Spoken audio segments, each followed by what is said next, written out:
Okay, so I believe we are live and I shall start talking as though we are. So, good morning, good afternoon, good evening, everyone, and welcome to the Medieval Cooking Party with the Creative Contessa. I am excited to bring to you a guest today who has been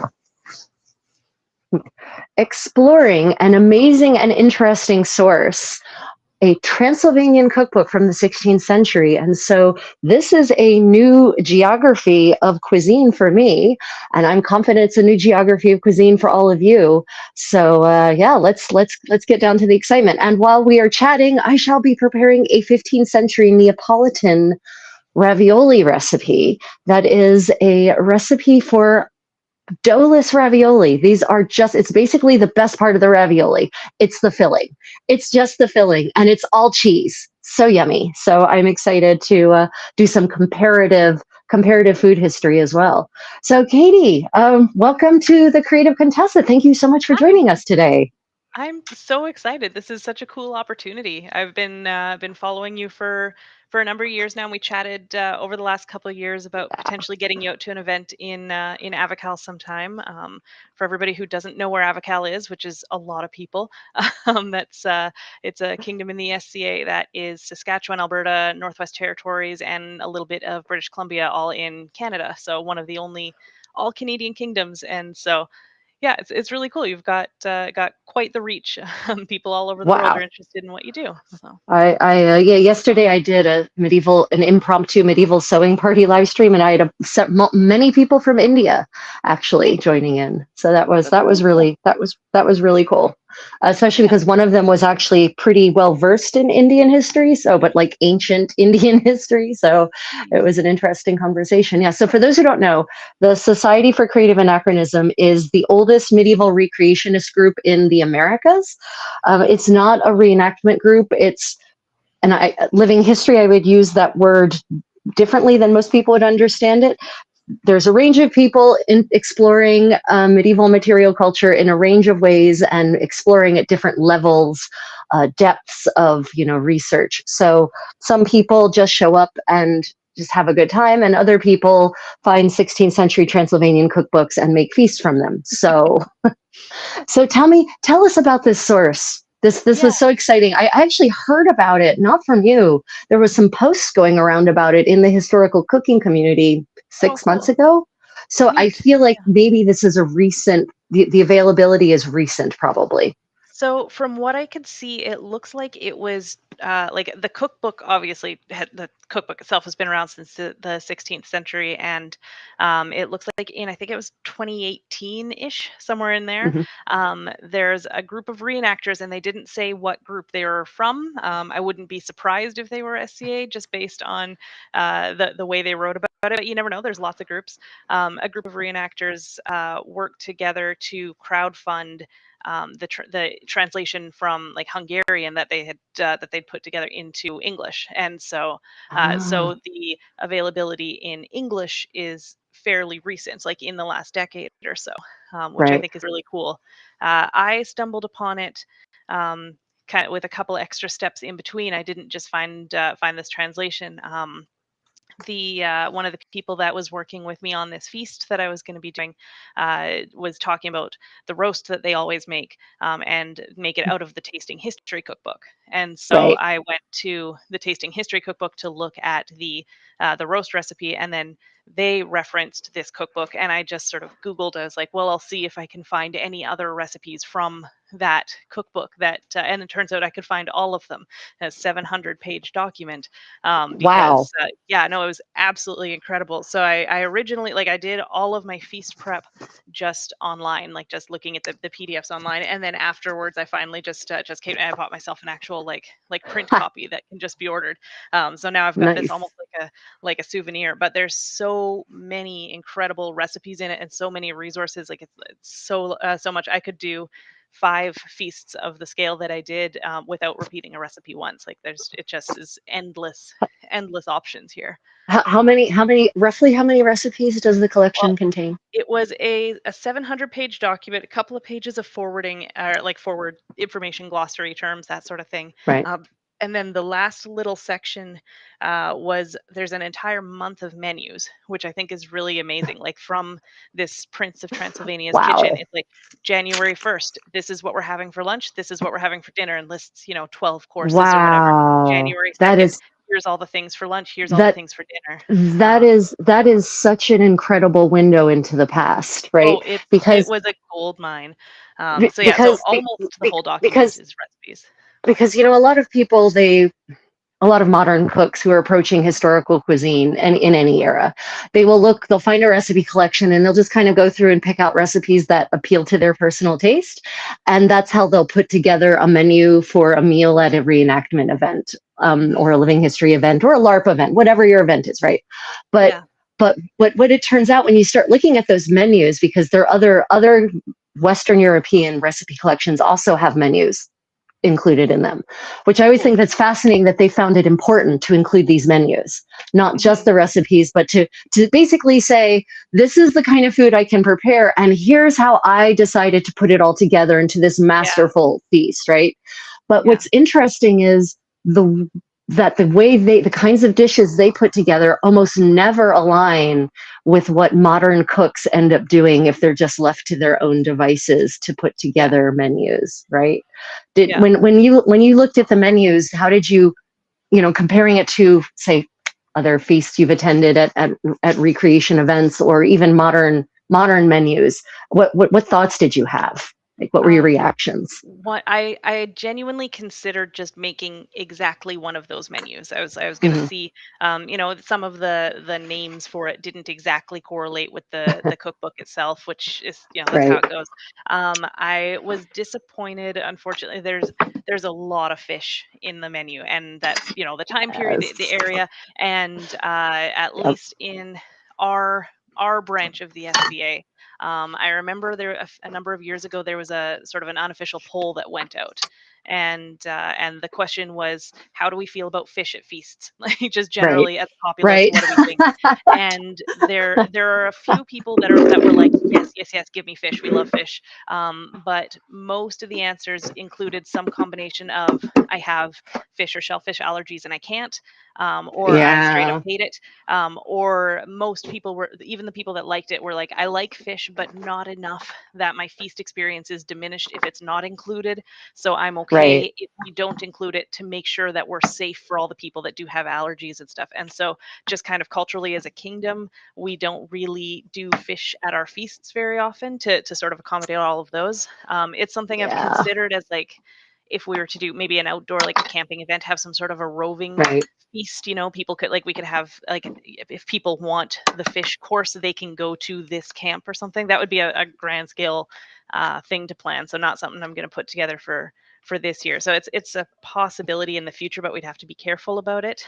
Yeah. So I Yeah. did I did kind of do that. I did a little bit of like my own tastes, and then tweaked it to be like I restructured how our feasts are served, Right. um, to make it as Yeah. accurate to what I was finding in the research, Yeah. which So was it's a it's bit of a always change. it's always a challenge, right? When you're cooking for a modern audience, um, depending regionally where you are, you're going to have sort of base expectations on what a meal should contain. And I, I, I will tell you my experience with Western European medieval menus, medieval cookbooks. When you see the menus, they are also very fish heavy. Yeah. Um, Even on non-fish days, they're fish heavy because there's a Yep. lot of fish that were considered a luxury food, like eel. Eel is like Yeah. the most popular, the most luxury fish in medieval Western Europe. And were there any eel? Did you find any eel recipes in or I mention think of I eel in I those think I menus? spotted a couple. Yeah, Yeah, but I I bet you didn't, did. yeah, I didn't look too closely at them. I had to put my feast together on a shorter timeline than I would have liked, so I was kind of doing it at a very fast pace. Someday I'm going to read this one Right, cover to cover. I was so enamored with it. I found that the writing, the way the original cookbook author, this kitchen manager, the head of the staff or whoever for the kitchen in this Transylvanian prince's uh, uh, castle, like his team, whoever this was, the way right, he writes, it just really hit home for me. I was like, this is very familiar. And then also the way that the translators and the people that were like putting the way that they wrote some of their footnotes are just sassy. Like there is attitude here, and I fell in love with it. I was like, I get these people. They get me, like Yeah, the way they're communicating. And so yeah, I fully intend to read this thing cover to cover someday. But my initial putting it together was a lot of like control and find and finding right, keywords right, and right, putting right. together stuff, and then stumbling upon other things along the way and like, oh, this is really neat, or just start reading a page, and then I end up finish reading that page, just even though that didn't the rest of the recipes weren't what I was looking for. Right, And right. yeah, it was a lot of fun. Yeah, so for those who don't know, in the Middle Ages across Europe and across Christianity, actually, so not just Europe, where Christians were, and this was sort of one of these universal truths amongst all flavors of Christianity in the Middle Ages, and there were lots across Eurasia and Africa. Contrary to popular belief, the church the Roman Church was not the only one. And there was the Coptic Church in Africa, there was the Ethiopian Church, there were the Nestorian and Thomasian sects of Christianity in Asia, Central Asia and Eastern Asia in some places. So there were different kinds of Christianity, but it seems to have been a universal truth before the Reformation that all Christians observed fasting days. And fasting days are days on which you are not supposed to eat meat. You're not supposed to eat animal products, generally like dairy, for instance, is out. And there were over 120 of these days on the calendar every year. There were Ember days, which are days on which you're supposed to observe fasting for the sake of balancing your soul. There were Lenten days, so the entire period of Lent. Advent was another one. And then there were a whole bunch of feast days, saints' feast days, and holy days of observance on which we're also supposed to eat this Lenten diet of no meat. So that means fish do not count as meat in the Yeah, medieval mindset. Do you know why, Katie? It has nothing to do with it's really a strange reason. Do you know why? I remember being told once, but it didn't stick, so fill me in. Yeah. So this is the medieval ideas of biology are scientific but incorrect. So, medieval people were very scientific. They had science. It's just that there's the fundamentals of their science was not always right. And Yeah, so their fundamental understanding of fish reproduction was that fish did not reproduce sexually, right. that they just spawned, right? Like no Yeah, eggs, no fertilization, they just spawned, which meant that eating fish would not inflame your lust that's what because it was. they Yeah. did not reproduce sexually, which is not true. No. But but it's what they thought because Yeah. they couldn't observe it firsthand. Yeah. And so You can see how they got there. yeah, you can see how you got there. It's observational science. It makes sense, right? Yep. So they believed that if you ate the flesh of animals that reproduce sexually, then your lust would be inflamed and you would not be in a state of grace to participate in these religious observances. So that's why fish didn't count. It wasn't an question of ethics. Like now Yeah. we have vegetarians who avoid fish and land mammals because they don't want to eat something with a face. Yeah. It's nothing to do with that. It's about how they thought they sexually reproduced. Yeah. Yeah. Yeah. So what Well, it that was about means is when you've got 100, ethics that way. if you Yeah. exactly, yeah. I mean, it was an article of faith, right? Yeah. So 120 days on the calendar when you can't eat animals that sexually reproduce according to their own science is a lot of days. So you have to come up with a lot of options to fill in that menu, right? Yeah. So hence why there are so many fish recipes in all of these collections. All of these collections are really fish heavy. The Neapolitan recipe collection is probably 30% fish, and Oh, wow. it's only 30% because there's like 20% of it is also pasta and ravioli. So Yeah. if you extracted the pasta dishes, then the ratio of meat dishes to fish dishes would definitely shift Yeah. drastically. Yeah. I was surprised that the last feast that I made was about 15th century German. And I remember I didn't have a specific cookbook that I was using for that one. I was on a bunch of like medieval cooking recipe sites and stuff like that. And so I was just pulling recipes from there, and pasta options Right, out the right, wazoo. I was surprised proportionally how many how fewer they were in this one, compared to what I around that time period. There's just pasta everywhere, and like there definitely was a lot of options, but not nearly as many as I expected there to be. So that was really neat. Um, and it could just be translation, could be the things that they bothered to write down, and maybe they didn't think that you need to explain it every single time. But a lot of the detail in this. In this cookbook, like the a lot of the stuff I found charming was the fact that he wrote everything down. um, and sometimes it would be as simple as like, cook it the way I told you and add this stuff. And it's like, okay, I wonder what the way he told me. I'll just make it up, I guess. Like that's fine. But he still wrote down, cook it the way I told you. And I'm like, that's right, a level of detail. Like you know what that manager is like. You know what it's like working in that kitchen. right. You He's can he's tell. he's he's Yeah. he's a micro. You think he's a micromanager? You think he was a I think so. micromanager? Yeah, I definitely think so. Yeah, what I found that this it really felt the same way that I found the experience very immersive, because it's like this feels like reading that email you get from your boss before he goes on vacation, and he's going to Right, be gone for a couple weeks, and it's like, here's all the details, everything you need to know, and you're going to do this the way I told you, and you can do this. I know, I believe in you, it's going to be fine. Don't listen when this person tries to tell you this, because he doesn't know what he's doing. I know what I'm doing. You listen to me. And like all of those details were throughout it, and I was like, people really haven't changed. Like he just took the time to write out 700 plus pages of documents instead of sending one really long email, but it's the exact same thing. Like all those details are there. So anytime, as I was putting control this piece freak. together, yeah, anytime I didn't have a clear answer in my searches and the information, anytime there was something that wasn't spelled out, I chose to interpret it as that means it didn't exist, or that means they didn't do it, because he was writing Right. everything down. And there's probably other explanations for it, but that was just what I went with in my read of it, my interpretation. So And so same thing um with the cheese so was another thing like right. that. Then it just So there just he wasn't much.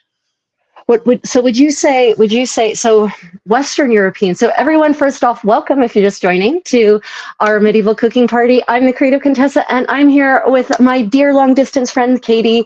She has been exploring this Transylvanian cookbook from the 16th century, a massive compilation of recipes written for a prince by a micromanaging head cook.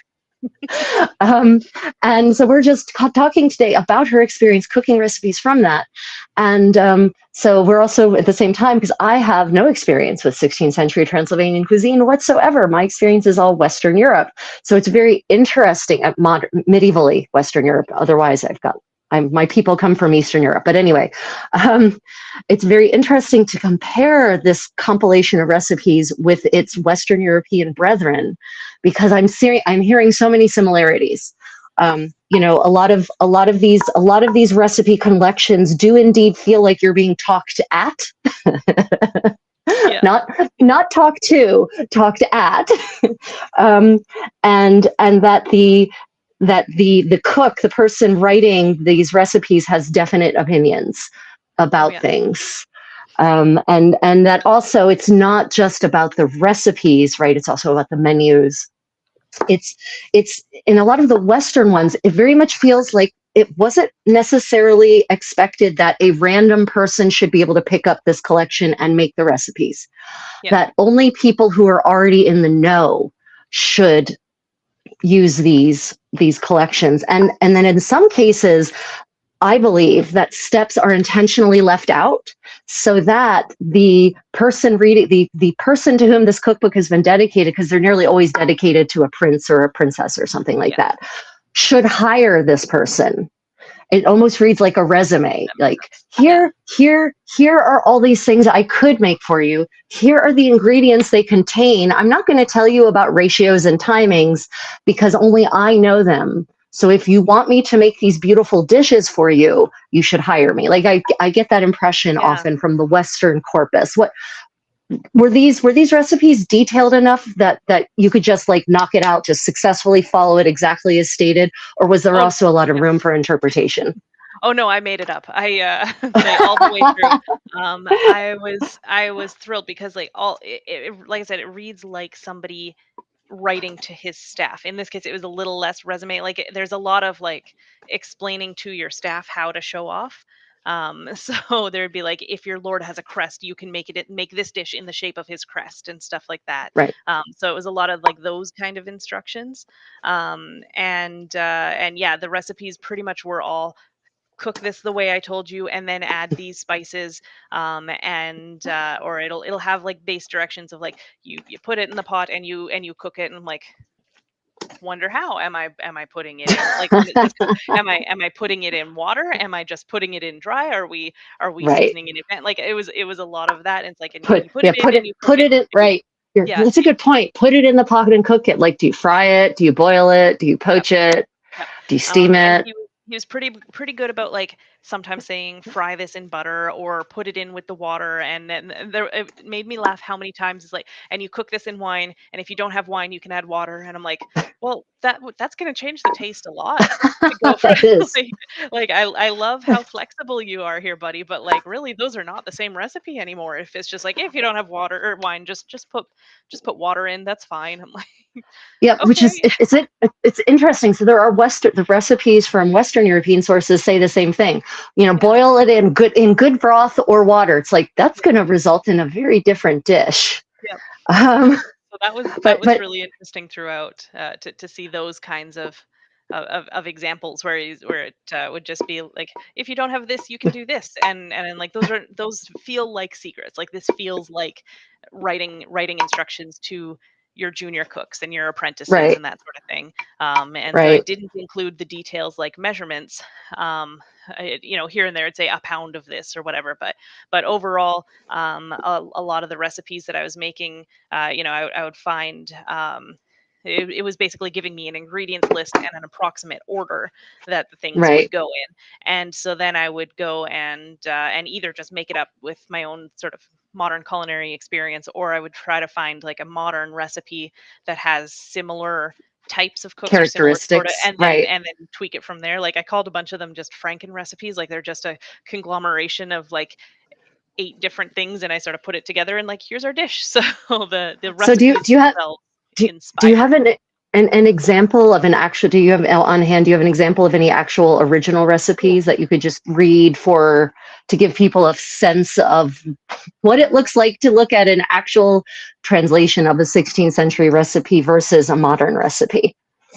Okay, I'm the do I made a bunch of notes and stuff here. There's one that absolutely tickled me, and so I quoted it specifically in my notes because it just made me Right, so very happy. Um, so I named it, Lord Janosch's pears and carrots, and the recipe was just called, I think, pears and carrots, and it said, take some pears, slice them like you would carrots, fry them in butter, add some wine, then some sugar, currant, cook these together. You will have good carrots this way.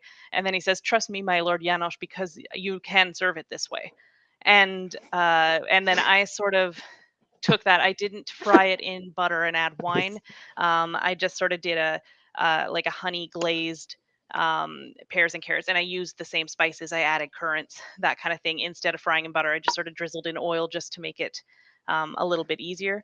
But that one stood out to me because I was like, why the little note to Janosch about, you can do it this way? I was like, was this, a 10-year-old apprentice that was giving, like, it seemed like a fairly straightforward recipe. So this little right. this little blurb of encouragement stood out. I was like, was he 10 years old and like given his first dish of like, you're in charge of this, you can do it, buddy? Or was So he 40 with crippling anxiety? Or was that the author kind of roasting somebody because one guy burned it out all to crap one day? It's like, you can do it, we know. And it was actually pretty easy. Like, I had no idea, but it stood out because I thought it was really, really cute. so it's really curious. So he says, so the title of lord is a title of nobility, and those kind Yeah. of people wouldn't have been in the kitchen. Yeah. So this is, as a linguist, as a professional translator, this would make me go back and look at the original Yes, which you and see can if I find online as well, as which far as which I I would know. then I would then want to parse whether Lord was the correct translation, because if it was, then it strikes me that this is just a snarky aside to some nobleman who tried to tell him his business. Yeah, yeah. I was like, It's this could be encouragement. Lord it's I in this translation was not capitalized, so it was sort of like a little bit more informal. But like it's hard to say as not a linguist, and that's why I was like, I kind of want your read on some of this stuff because it could be a translation thing, it could yeah. be snark, and all of the situations that I had in my head for what this like, trust me, you can do this as what looks like a pretty straightforward recipe was just funny. I was like, was it a kid? Did they have anxiety? Did they screw it up? And they're like, he's just teasing him. And like, even you can do it. It's okay, buddy. You Like, can, because everybody in that kitchen knows that last time he made this dish, he messed it up horribly. Like, I have no idea, but that one stood out. And even though it was a pretty straightforward, I was like, everybody's had pears and carrots with some sweetness and a right. couple of spices. Like everyone's had that at a Christmas dinner and stuff. So I Right, was like, right. it's It's not a going pretty to it's a be, pretty typical holiday dish in the West, right? yeah, I was like, this So isn't you going to stand out, but I'm including it just because I think that's really cute and I like it. So, so why did you so you made some choices there. Why did you choose to not fry them in butter and then was adding wine? Wasn't that what he said? Butter and yeah, yeah, wine? it said do butter and then put wine in. It was a little bit like I was substituting butter for non-dairy margarine or switching out to like an oil instead, where I Right. could. Just because, like I said, I was aiming for about 120 people, and so I Hmm. wanted to catch as many of the allergen considerations as I could, and a lot of people are Yeah. lactose free. So one of the things I do is I'm like, it says butter, I'm doing not butter. Right. We'll Right. give the And same that's effect. and actually so that we talked about this a little bit earlier, that would have been a medieval practice for different reasons. They didn't give a crap about allergies because they just didn't seem to have been such a thing back then, Mhm. but which is a whole different conversation that I could absolutely dive into. But they absolutely would have substituted oil on a fish day, 100%, because Yep. butter was a no-go on the 100+ fish days that there were on the medieval calendar. So even though you made that substitution for a modern reason, it is actually, in fact, a historical practice before the Mm. modern era. So Yeah. yay! What kind of oil did you end up choosing? Did you go with olive oil I think I or? did olive. Yeah, throughout what it either said oil or it specified tree oil. Mhm. And I remember I was like, tree oil, what is that? And I had to message a friend because I've only been doing medieval cooking for about 2.5 years. Like I've been Mhm. in and out of the SCA for more than half my life, but I only started my cooking journeys fairly recently.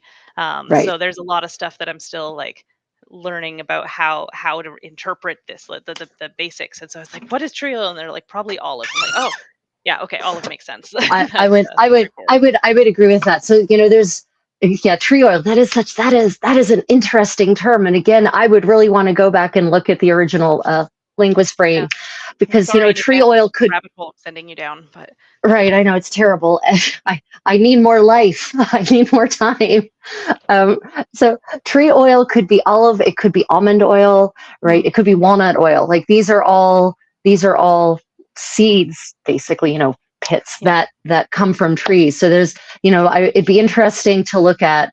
And I don't know if the printed version has any kind of notes like this, where they found that they looked at, I don't know, expense accounts from a 16th century Transylvanian merchant and found the presence that they had in their household olive oil or almond oil or walnut oil or something like that, right? Like that's the kind of peripheral sources that one can utilize to fill in the gaps that these cookbooks invariably lead.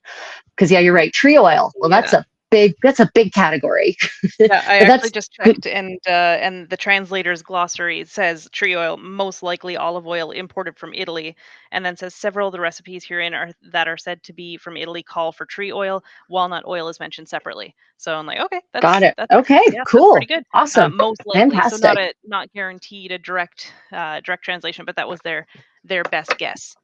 No, it's, and So that's exactly. So, and now in my world, I'd be like, now I need to go find some merchant records or something yeah. to really, to the receipts. Like I'm a receipt girl. I like to see the receipts. So I'm always excited when I find some primary source that actually underpins my reasonable assumptions, right? Because often we Yeah. do have to make reasonable assumptions, but I love it when my reasonable assumption is actually proven by a document, which is, I don't know Yeah, why, that makes me so happy. I've had that happen once, where I just sort of used my gut to make a decision about a substitution, and then found the original, the closest translation anyway that I could find, and the other version, the original one, was Mhm. closer to what my gut said than what it had been like when it had been translated and revised and stuff. It was closer, and I was like, yeah, nailed that too. Felt really Nice. good. Nice. Yeah. See, doesn't that feel so good? Oh, it's awesome. Yeah. So It that really little that does. little dopamine hit, like, I have successfully done a thing, and I was right, and that's gonna go directly to my head, and, um, yeah, yeah, it's a lot of So, fun.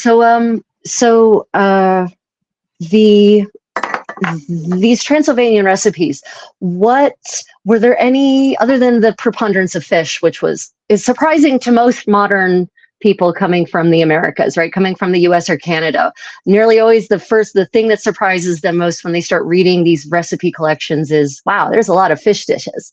But other than that, what other surprises, good or bad, were awaiting you when you started looking through these recipes? So one of the things, when I did this feast, I was doing just going off this cookbook because that's what I found, and I didn't have a lot of time. So I was like, I'm going to challenge myself to just everything has to come from this. I'm not doing a bunch of additional research into what things were like in that area, or Right, other cross reference. I'm like, oh, this is it. If I've been given only this textbook and nothing else, this is all I have to work with. right, And what I was surprised most by was how little cheese was included. The right. cheese was a big surprise for me. They mentioned turo, like a Hungarian, like a farmer's cheese, like a dry cottage Hmm. cheese kind of. Hmm. And they mentioned cottage cheese, and that's it. They didn't have, like, I Okay. tried I tried searching the word cheese, I tried searching dairy, I tried searching a bunch of different cheese names, like pretty much everything I could think of, and just nothing. So I kind of came up with a couple of different explanations just in my own justification of why that would be, because our kingdom's culture, Avital feasts, it is really, really, really standard to have like a bread and flavored butters and cheeses course as your first Right. course of the feast. And I was like, if I don't do that, they're gonna riot. Like I'm gonna have an angry, angry, angry kingdom on my head if I don't do the breads and cheeses. So I gotta find some cheese somehow to make sure that I don't get run out of town. Because just Right. this is a Right. standard. This is a part of our culture. You do breads and cheeses at the beginning, and if I take that away, I don't know how it's gonna go. So I was looking for cheese. I really wanted to justify it. Um, Right. and uh, and the we did do the turo. I had a friend that was a little bit more specialized, was able to put that together for me. That's just something she's familiar with, and I was really thankful. She did an amazing job. And then I was thinking about it. And I was like, there could be like a separate cheese master. Like maybe there's somebody else who is in charge of the cheese, does all of the cheese, and this cookbook author didn't touch it. But I Right. was like, I Right. feel like that's not super likely because he wrote everything down. And if there had been cheese involved, if he'd cooked with the cheese would have showed up somewhere. So And now that makes me want to. So even if you weren't, so that makes me want to go grab one of the Neapolitan recipe collection, because it has menus in it, and I never thought to look at the menu in terms of, does it mention, like you say, like we would call modernly an appetizer platter, right? Does it talk about an appetizer platter? Because in the 15th century English book of etiquette called the Book of Nurture, written in about 1460, it talks specifically about table service, and that is where you get the details on all those little extras. So it was the person who was arranging the table service and overseeing it, whose job it was to make certain that all these little appetizers were available. And that's where they mention things like cheese. hmm, So it wouldn't surprise me, at least in terms of cheese that's not built into a recipe, if Yeah. that does not fall within the cook's purview, actually, because Yeah. your initial instinct was probably right, that that was someone else's department. That was not the cook's department. Just like in most kitchens, a pastry chef was a different job, and that's why these cookbooks rarely include pastry recipes, because that wasn't the cook's job. That was the Yeah. pastry chef's job. Yeah. So it wouldn't surprise me if that's not the case. Now, why cheese might not be included in the recipes might be because they didn't use cheese they just didn't have food with cheese in it, like dishes with cheese in it. That was what I landed on because Yeah, because of how detailed he was in other things as a kitchen entries, that there yeah, wasn't cheese is pretty slim. Like, he even has throwaways for, like, if they're sick and they can't eat, they at least will have this. Like, there's a lot right, of little, like, other bits, and I was like, "If there was nothing, that tells me that there just wasn't cheese." And I was like, right, I could do a bunch of digging, like, because I know that there's definitely a variety of cheeses that existed in other places, and in that time period. And so instead of doing a bunch of extra digging, I just justified it with, like, right, here's how I'm gonna get through this feast without doing a bunch of extra work right now. I'm running out of time. And I was like, you know what? This isn't just your average, like, noble's banquet. This isn't a everyday cook. This is a prince. Like, this is right. royalty. And I was like, you know what? He's too rich for cheese. Like, Yep, why would he make things out of the byproduct of his goat when he could just kill the goat and have a new goat? Like, that's what the poor people have to do, is they have to make do with the goat when he's a prince, he could just buy a new goat. And so that was the justification I went with. And I was like, I'm just going to assume that this guy was too rich for cheese. He doesn't need the byproducts of the animals because he can just get more animals. So it just wasn't on his menus very much. And we move forward with that. So I did right. find Yeah, some goat cheeses on sale, that I included because I was like, there would have been goat cheese. It would have existed. Somebody made cheese out of the goat that they had, even if it's not yeah, mentioned in the cookbook, just to keep from there being a riot on my hands. And so I was like, there's some cheese on the table, but we're not doing lots of it. That's not how we're running things here. right. And then I was like, these are the sorts of things. I'm like, I'm gonna message the contestant. I'm gonna find out what the actual answer is more likely to be than just the thing that I came up with, and we'll go from there. Yeah. So in that part of the world, in Transylvania, the cheeses that are there now, there's a lot of goat cheese and a lot of sheep's milk cheese, and that was no doubt the case in the Middle Ages as well, because cows take a lot of pasture. This is something a lot of modern people, we take it for granted that there's just thousands of square miles on which we can graze cattle. That wasn't Yeah. that wasn't the case in most of medieval Europe, in fact.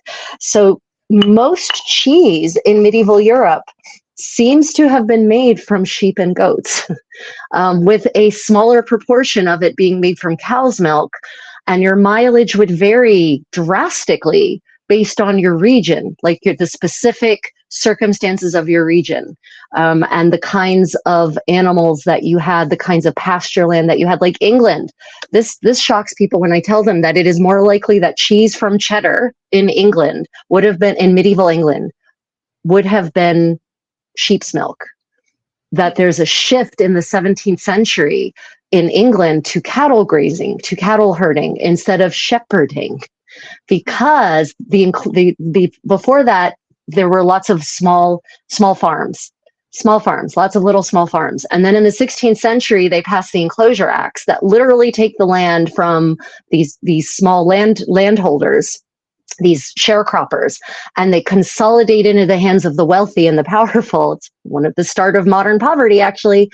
And yeah, I know, yay. And it's called the Enclosure Act because they literally enclose these massive fields in fencing.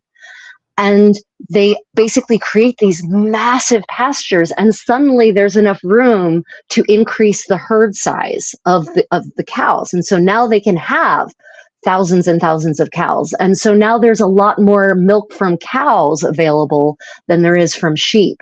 And so in the 17th century in England, there's this massive shift in cheese being made from sheep's milk to being made from cow's milk. Whereas I don't think that shift really ever happened in Transylvania. So, it's not that they don't have cows. They do have cows, but they still have just as many, if not more, sheep and goats.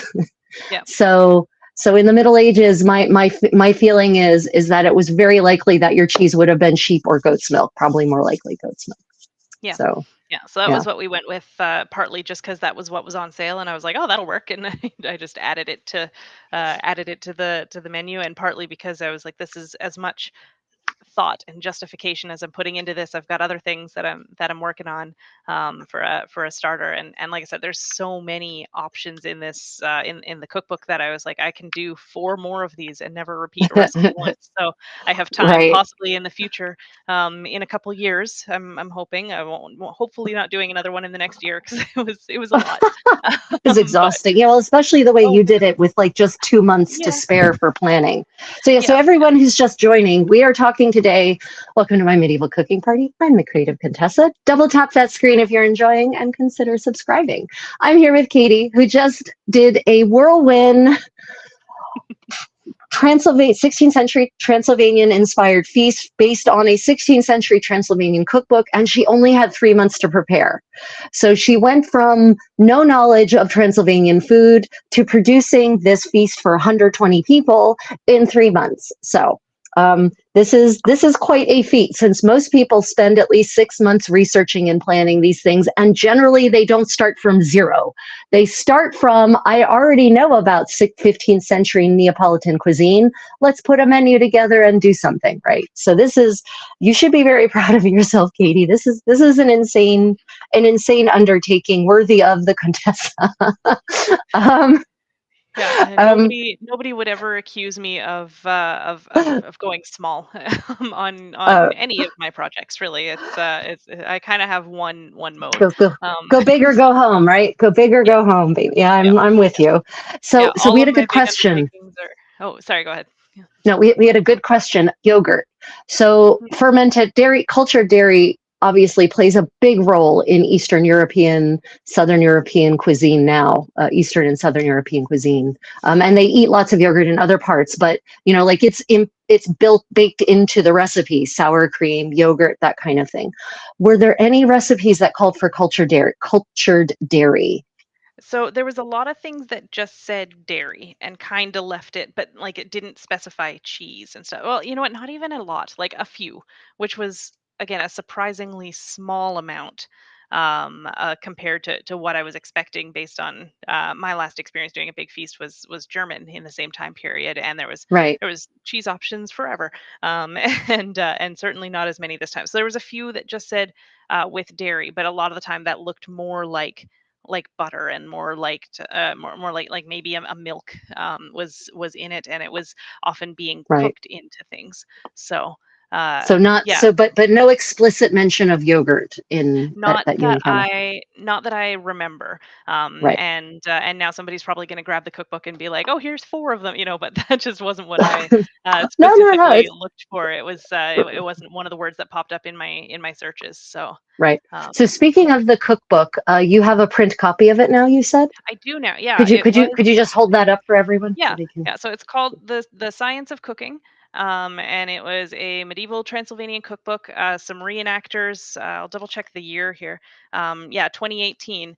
It was it's been translated into Hungarian, and then in 2018, some reenactors crowdfunded together to get it translated into English Nice. for all of us nerds that don't speak Hungarian and would like to still make these things.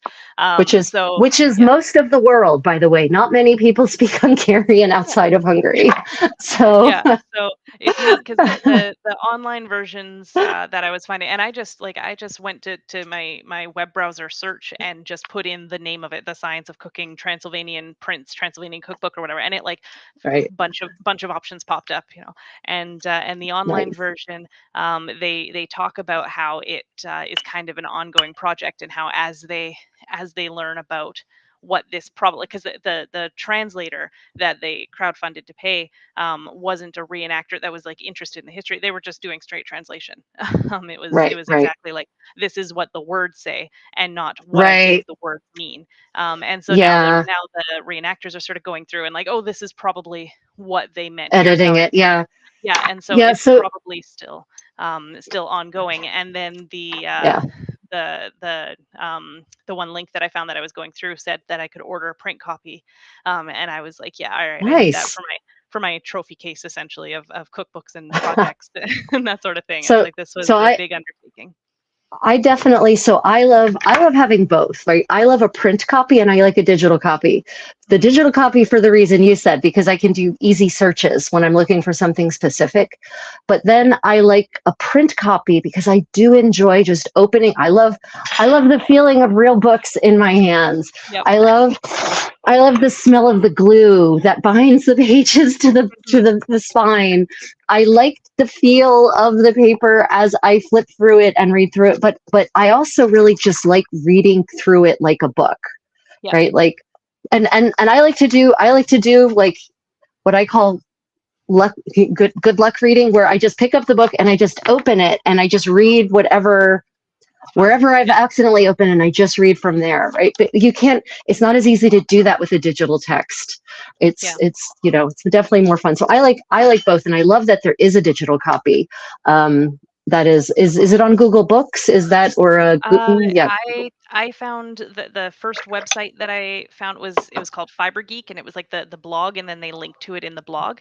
And nice. I don't know where all, like, I was able to purchase it through there. They had the link in that Fiber Geek page, and I'm sure it's Right. available other places. But I just ordered direct from the Nice. reenactors that put this project together.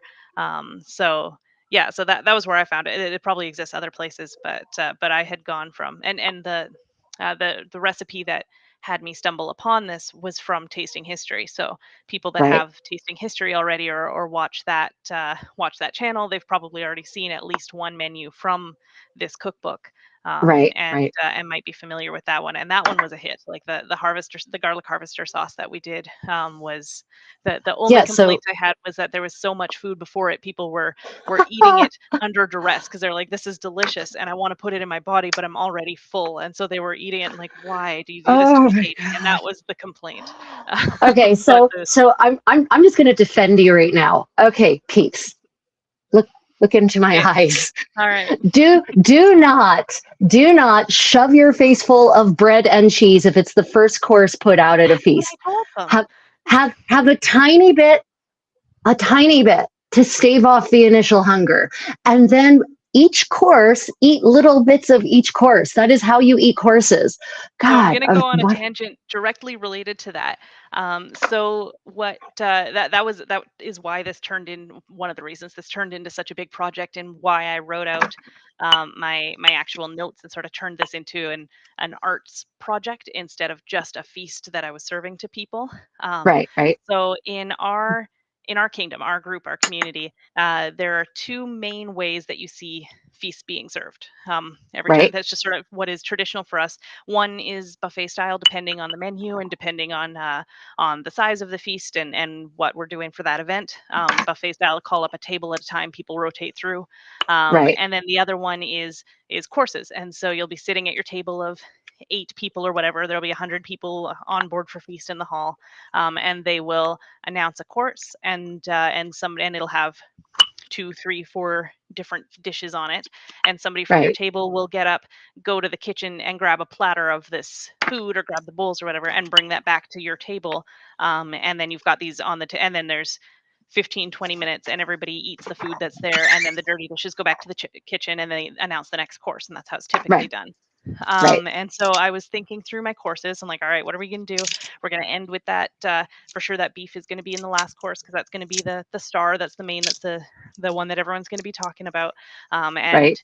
our culture in our kingdom is very breads and cheeses to start, breads and flavored butters and sort of nibbly bits. And Always. so I was like, I got to include that.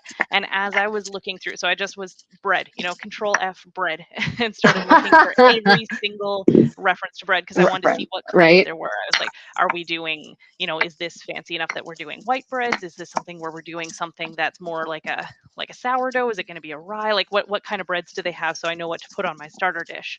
And as I was looking at the breads all the way through this cookbook, and I think I looked at every single mention of the word bread and went through all of them. What I was stumped on was that I couldn't find a single reference, even in the author's little throwaway bits. There wasn't a single reference to just eating bread with cheese, eating bread with butter, eating the bread. Like, it just didn't exist. all of the references were you put the bread in your pot and you cook it with your meat and then you throw it out. Or you put Yep. the bread in your pot and you cook it with the meat and then you mash it down into the sauce. Or you take slices or cubes of bread and you fry them in butter or oil and you're going to put them in the bottom of your plate and then you put all your meat and your sauce on top of it. And so like all Right. the way through, bread was a tool. Bread was used to sop up your sauces. Bread was used to change the texture of the dish. Bread was used as like a crouton or a crostini, but it wasn't, Right. you didn't just eat the bread. And even Yep. in those sections where he talked about if somebody is really, really sick and they can't eat anything, they can't do anything for themselves, even in those sections, he didn't even have at least get them to eat bread with butter. Like, and this guy wrote everything down. So I was like, they just didn't do it. Like, I have no evidence that they just ate the bread. Bread was a tool. And so I Yeah. was like, I can't just do a bread course at the beginning because I have no justification for that. That's normal for us, but Yep. I can't prove it, and I'm going for accuracy here wherever I can. Um, Right. and then all the way through everything else, I was finding it all overlapped, and it had like everything had to do with each other. The same dressings on the vegetables were the ones mentioned on the salads, and the Right. sauces as they're talking about it for the meat is the same. They're like, and this is the same as the cucumber. Like, everything had to do with each other. And so I was like, this is all meant to be little bites that you mix and match. The bread Right. that I put on your table at the beginning of the feast needs to still be there at the very end because you're supposed to be using it. And so I changed up how we did it instead of doing courses. And this is why it turned into such a big project. Is we got a whole bunch of really wonderful volunteers who I couldn't have done this without, to be dedicated servers through the whole feast. So not people who were participating in the feast experience coming up one Right. course at a time. I had people that were just serving the whole time, and we did every 2 or 3 minutes another dish came out of the kitchen, and it was a constant rotation of food. And you'd pass Right. around, you pass the dish around your table, and anything that you put your little bit on your plate, anything in your bowl or the platter that was left, went onto. I had an empty platter in the middle of the table, and I was like, "That's your leftovers platter. You put the Ha. rest onto your leftovers platter so that 4 dishes from now, if you want a little bit more of the beans or something, you can take a little bit more, but that dirty Right. dish goes right back to the kitchen. So we're not dealing with 12 or 14 dishes on your table that you have to work around. Everything's cleared away right away, but that way you can do little bites, little tastes, and mix and match all the way through. And so I warned Right. everybody, don't fill up on bread. That bread's supposed to still be there at the end. Use it for mixing and matching. And they didn't listen to me. And a bunch of people were full anyway. I also made way, way too much food, which does happen. But like mostly it's because they didn't listen to me, is what I'm telling myself, is they all ate too much bread at the beginning. So, Yeah. So I've just got a couple of questions. So I'm grinding cinnamon to answer the questions. It's not that it's stinky. When you grind cinnamon, it sends up a fine dust, and you should not inhale it. You will get fibrosis in your lungs. Right. So when you grind things and it creates a dust, you should wear a mask to protect your lungs from, because if you cook like I do all the time and you inhale all these powders, you're going to end up with some kind of pulmonary issue. So it's not that it smells bad, it smells great, but I don't want to develop emphysema from cinnamon dust.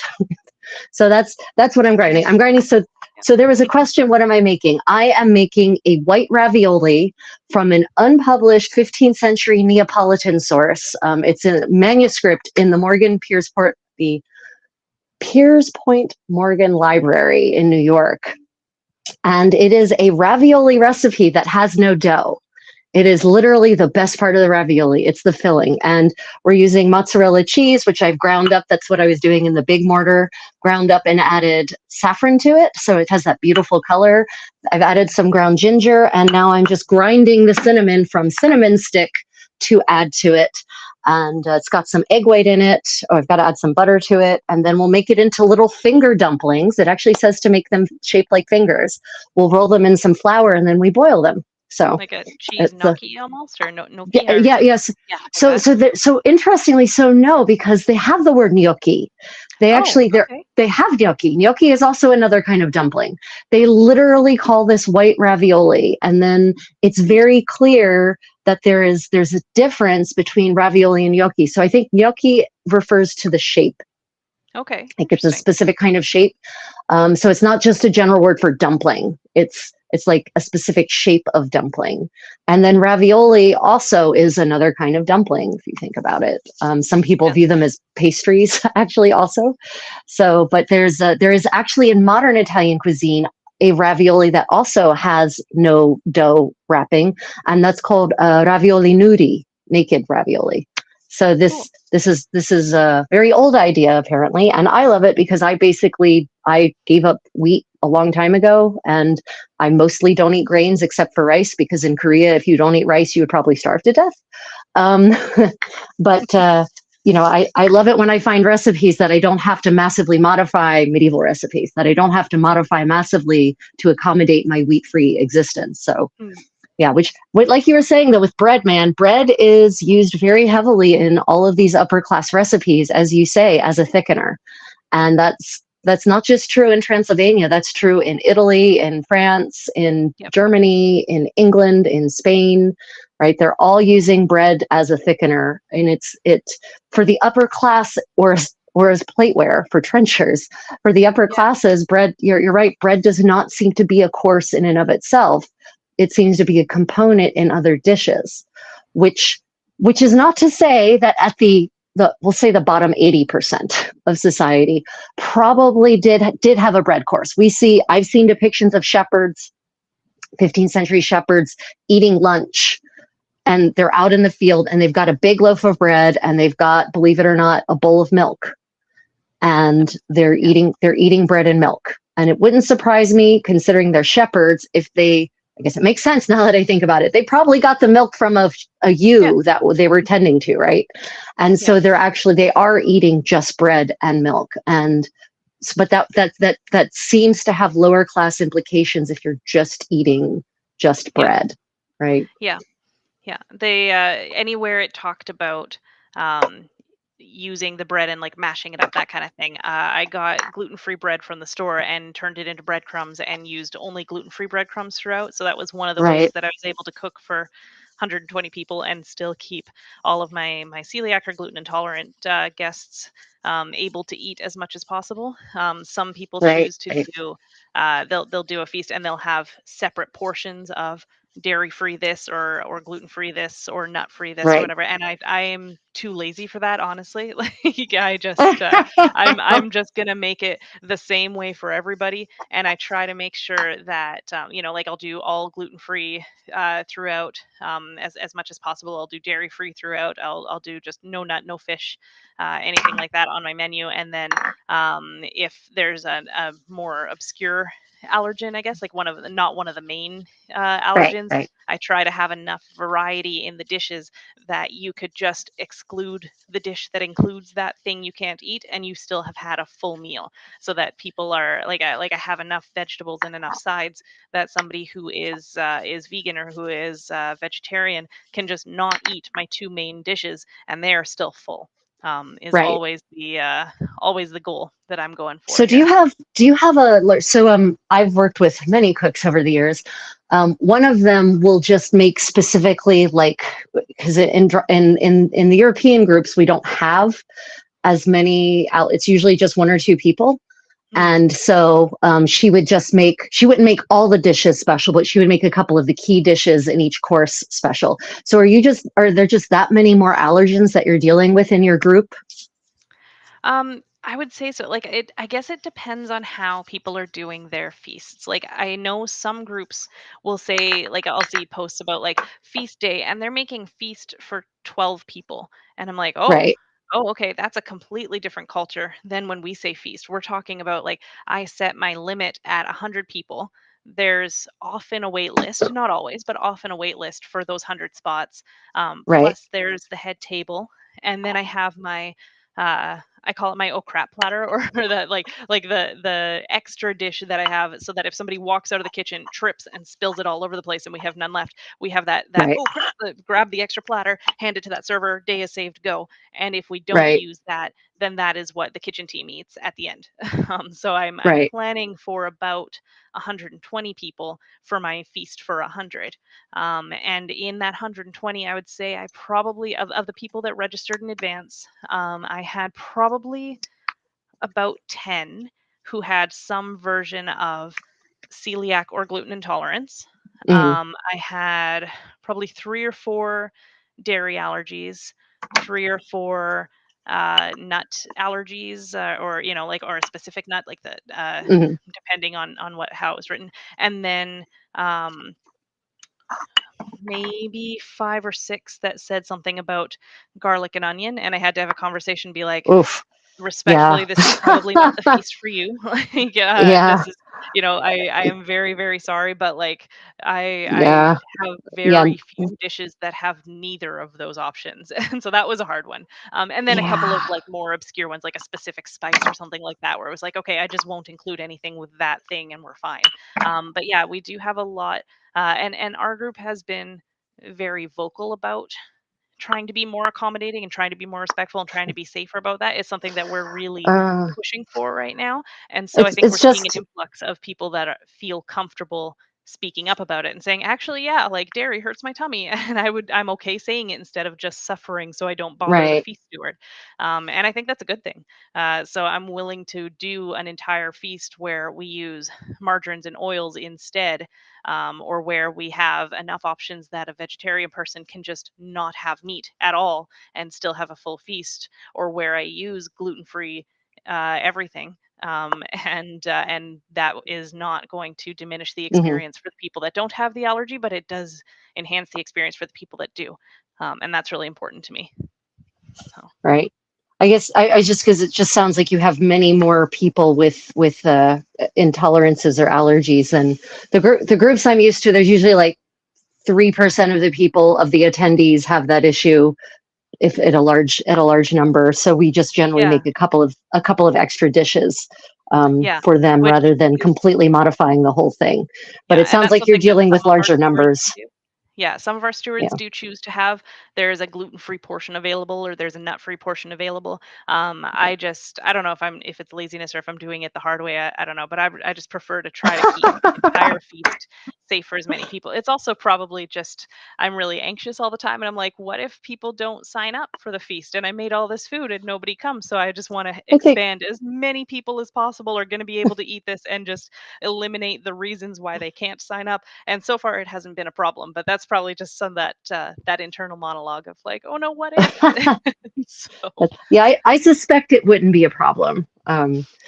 Yeah, so probably not, but like I don't want to test that theory. So so what are the character what are some of the characteristics of these recipes? Like um lots of spices, I'm tossing I don't know. I'm asking. Lots of spices, lots of garlic, lots of onions. Like are there some general overriding characteristics? Because in Western Europe, I'll give you an example, very much most of the upper class recipes are full of what we would now call exotic sweet spices, cinnamon and nutmeg and cloves and yeah. mace and galangal and grains of paradise and cubebs and cinnamon flowers. All of these things that are missing now mostly from European cuisine were heavily used in haute cuisine in the Middle Ages. Lots of wine, lots of sweet and savory and sour combinations. Those are things that characterize pretty much all of the recipes in Western Mhm. Europe across the Middle Ages. So are there characteristics like that that kind of bind these recipes together? So I was focusing on like lots of garlic. I was like Transylvanian feast, vampire feast. Like I was like, we're gonna lean into all the tropes is what's happening here. And so I leaned into garlic. I found a lot of recipes that include that. There was Hmm. definitely a lot of onion. Ginger was another one of the main spices that was used, which is Right, I think a lot of people don't consider that as much a savory as like something you put in a sweet right, dish. That's right, something that right, that really like when I added ginger, like the mushroom dish that I did, had a lot of right.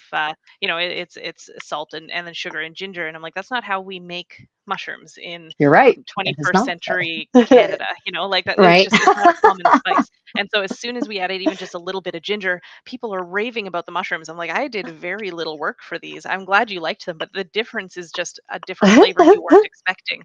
Not that I Right. really worked very hard on those. So that made me really happy That's that was well awesome. received. I was surprised at um, how many of the recipes didn't seem complicated Right. compared to what I've seen in other medieval recipes where it's like there's a Hmm. whole bunch of steps to this and you're going to do it this way and then you have to let it rest for a day and then you're going to come back and you're going to do Right. this thing. I've seen that in other cultures, but this one was a lot of like, put it in the pot, add these spices, serve it.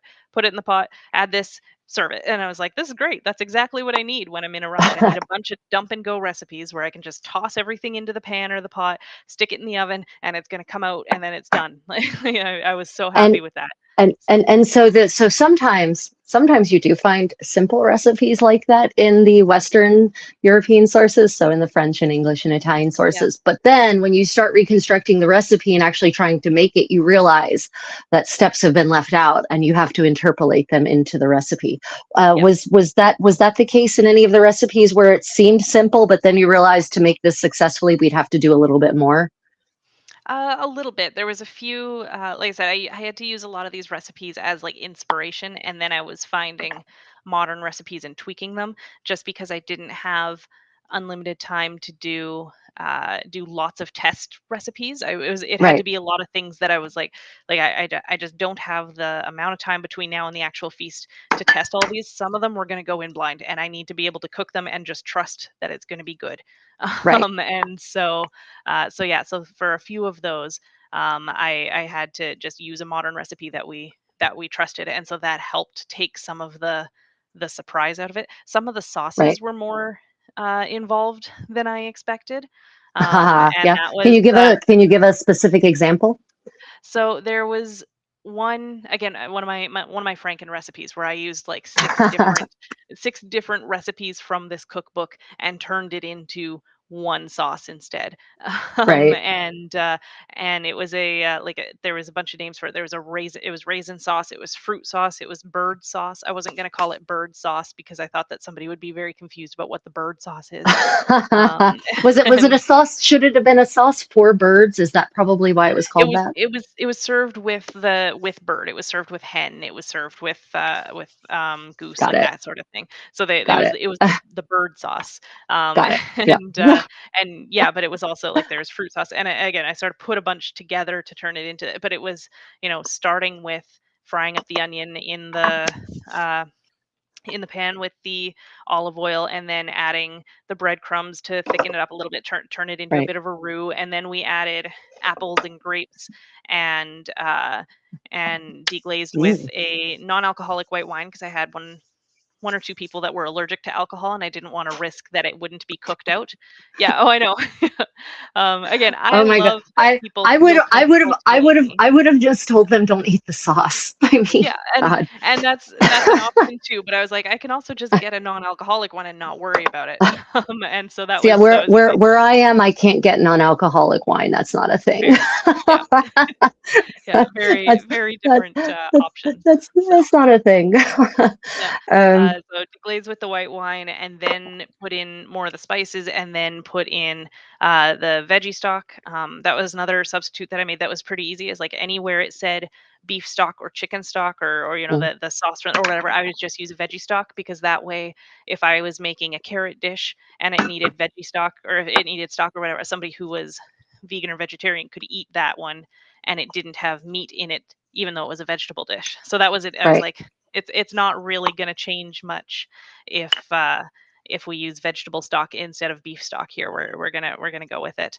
Um, and so yeah, so add all of that together, and then it was supposed to be like boil it down and the combination of sauces the first time I made it I was melting down in my kitchen because I was like this is awful, this is disgusting, Oh, everyone's gonna hate really? it, my face is gonna be a disaster, it was so bad, and like my poor partner came upstairs like are you okay, I'm like no it's disgusting, everything's gonna go so bad. It's just a mess. And eventually I was like I think it needs more of the sweetness. I started adding like some of the other things all referenced in the recipe or the recipes. I was still looking at my giant ingredients list and putting together the combination Right. of what's the dish I want to, or what's the sauce I want to make out of this. And I was sort of like mashing up the apples and the grapes that were in there, because I was like, I think it needs to just let that juice out more. It's not getting Right. the sweetness that I want. And Right. eventually it was late, we were hungry, we were grumpy, and so we just tossed it into the blender, and we're like, we're gonna just see what happens, and like we'll get all that out. And then I was fully planning to throw that sauce away when I was done. I was like, this was a failure. And then we put it on the chicken, and after having blended it and gotten all that sweetness Mm, fully incorporated, and then right.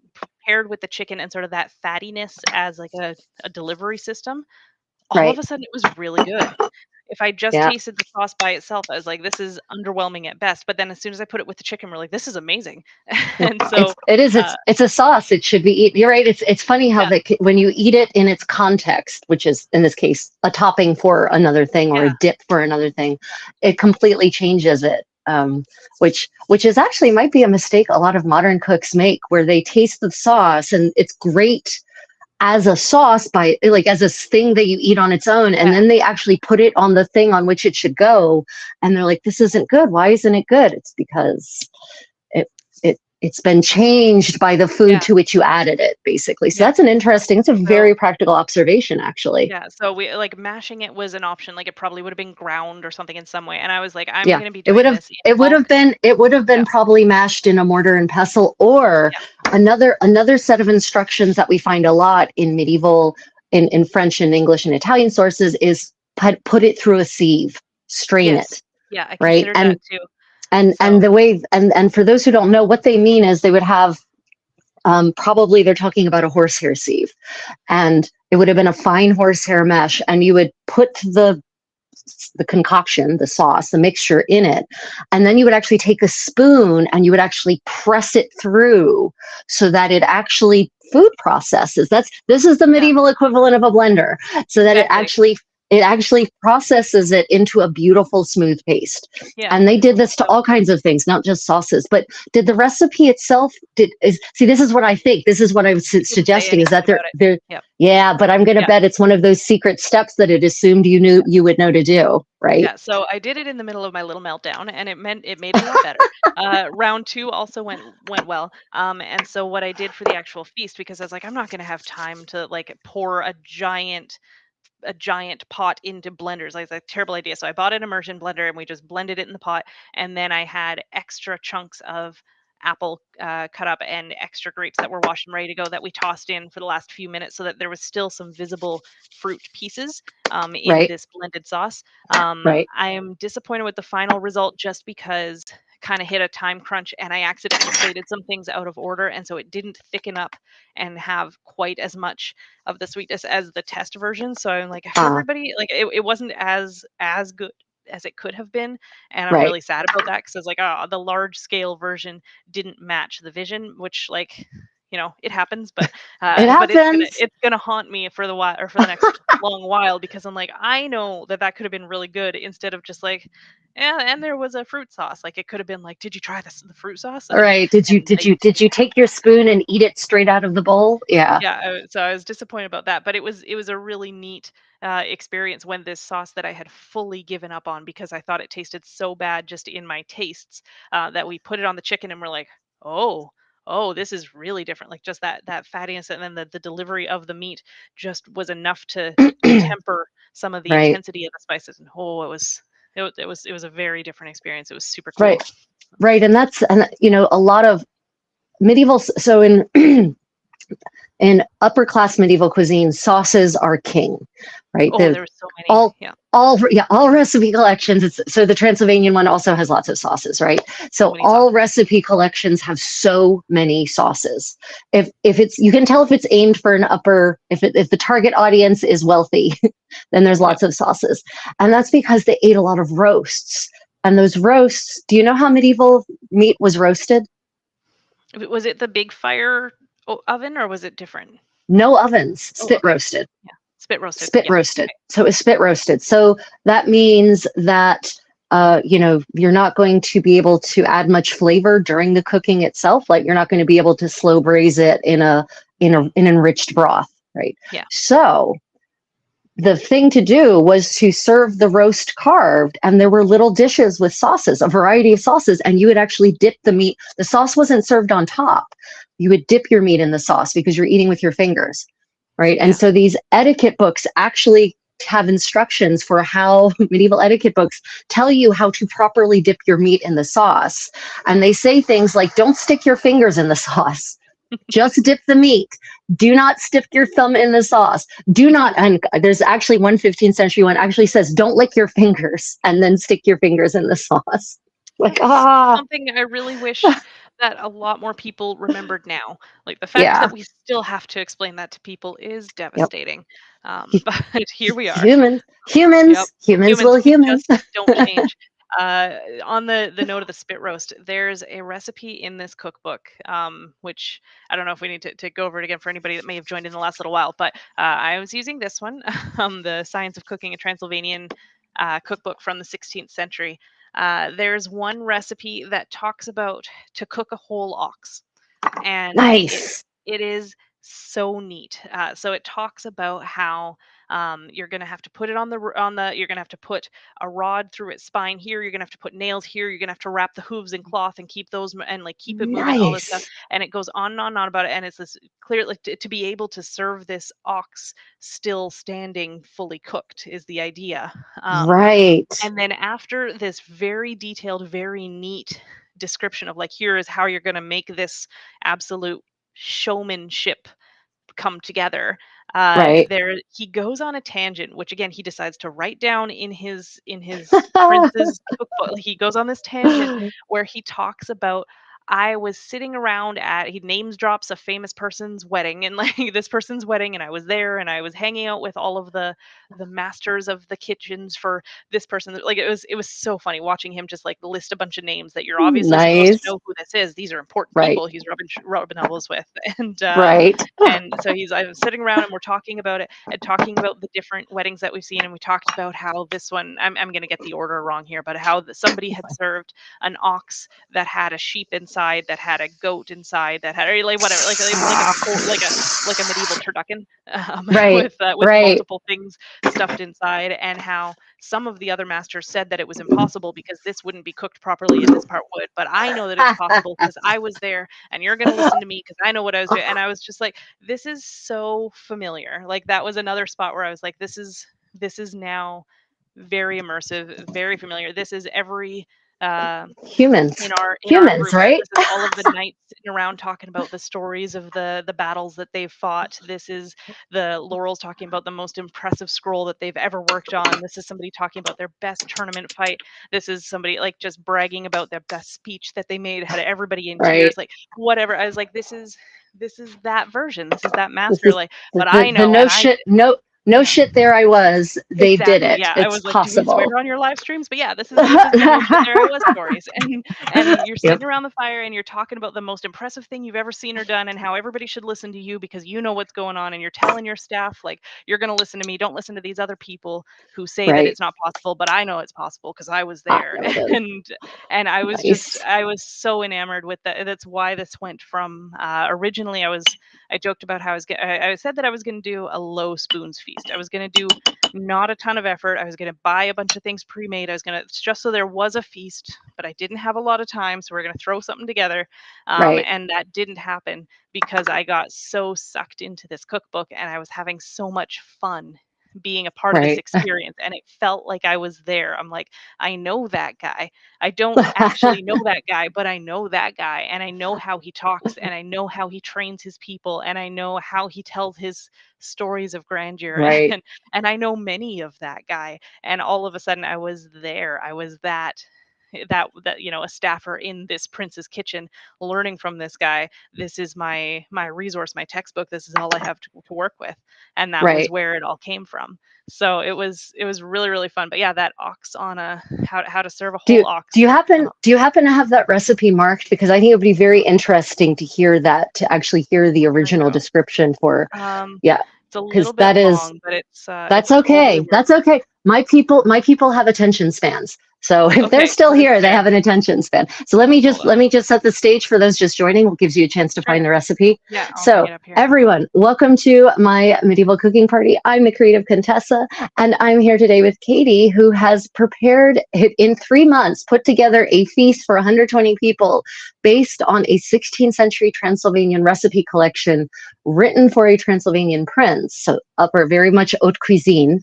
And we're just looking now at a detailed recipe on how to spit roast an ox, Yeah. which is almost as much mechanical as it is culinary. So Katie, do you have it? Yeah, so this is the exact, and like I said, a little bit lengthy here, but That's okay. Do it. it's recipe number 53 if you happen to have the cookbook already. It says that the title is about cooking the whole ox. It says, I must write about this for some do not know. If you want to cook Mm. the whole ox, use 4 skewers. The skewers should be sharp. You also must be able to rotate it on the fire. Once the ox is skinned, don't let them hit its head. Cut its throat instead, like they do with the lamb. Tell the butcher not to remove the horns and hooves. Make a few cuts so that he can take out its intestines, lung, and liver. Wow. Leave the kidney, but take out its bladder. Once they're in your hands, put the ox on the skewer. Cover its nails and horns with a wet cloth so it doesn't get burnt. Should this cloth become dry on the fire, pour some water on it. Nail it to the skewer so the ox doesn't move around on the skewer. Put nails especially in its spine. Put nails in its thighs, some in its back, and nail its legs so that it looks like it's lying on the table. Once it's on the Wow. skewer, add some salt on the outside and on the inside as well. Boil the Ha. ox's fat.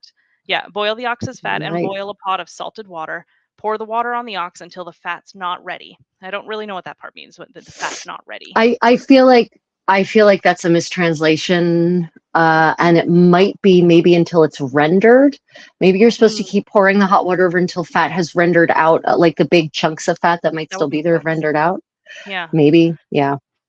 You must roast it for long, about 3 to 4 hours, for it has to be roasted nicely. Once it's done and you start to serve it, make a table from boards and put the ox on top. Put white bread on the table, 2 barrels of wine, and pots made of wood, and bring several spigots so that they can pour the wine from the barrels. Even if one spigot breaks, take knives to the sides of the ox. If you wish to decorate it, gild its hooves and horns, and put the crest of your lord between its horns. This is good for weddings. Nice. Yeah. And then goes on to the second page and says, I shall write some more about cooking that ox. And I was like, oh, I'm invested now. Like, Yeah, he's like, keep going. yeah, What more does he have to say? yeah, he's I like, want to I know. this is going to be a tangent. He's leading up to something. And he says, these are things I heard from my old masters. There were 40 or 50 masters at a lord's wedding, and once they were done with cooking, they sat down and started talking the trade. Then they started to talk about the ox. Master, I'm going to pronounce this wrong. Master Mihaly, the great Georgi Bebek's chef, said, "I saw Gabor Prinini's wedding." I'm so sorry. Nice. No, Um, it's and okay. and Master Antel cooked an ox, and like I'm just like he's just name dropping people because he can. Like I just love it. So Master Antel cooked an ox, which had a big sheep inside, which had a calf inside, and the calf had a big capon inside, or capon, the bird. Yeah, Um, Capon. Yep. Capon, Yep. yeah. Once it was done, he took out the capon, and if the capon was cooked, then so was the ox. Some chefs said that it is impossible. Some spice masters said it is possible since the ox is big and requires a great deal of time to be cooked properly. The animals Right. inside would cook, since the ox would act like a furnace, trapping all the heat inside. The master said that it is possible to prepare the ox in a way that it would stand and not lay. I will tell you how to achieve this. Have a long drill made, similar to what they used to carve guns, and the the footnote on guns says cannon were cast in one piece, then bored out by Yep. a long drill. They Um, were. Yep. Yep, the end should be clean steel. This should be as long as the ox, going from its hooves to its back, and fasten its legs with iron nails to the grate. Cover the legs Wow. with wet cloth so that the bones don't get burnt.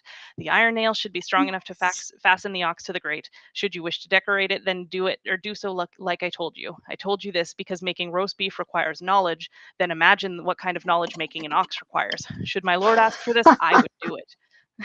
It's just, and that was the whole recipe, and I was Wow. just enamored. I was like, there's so many details here and so many unnecessary Oh my. details that for him in that time would have been unnecessary. We like you can look up Georgie Bebek, like that's a real historical character. He's name dropping really famous Right. people. And Right. like, oh yeah, and we're sitting around at the wedding, and I know them, and I was talking to their cooks, and they told me how to do it, and it just Wow. Yeah, and if my Well, Lord I wants love it, I would do it because I'm capable. I mean, I just love the idea that he actually talks about, and I think he's talking about his master actually. So his Mhm. master, so he's reporting this secondhand. So his master did all this name dropping, right?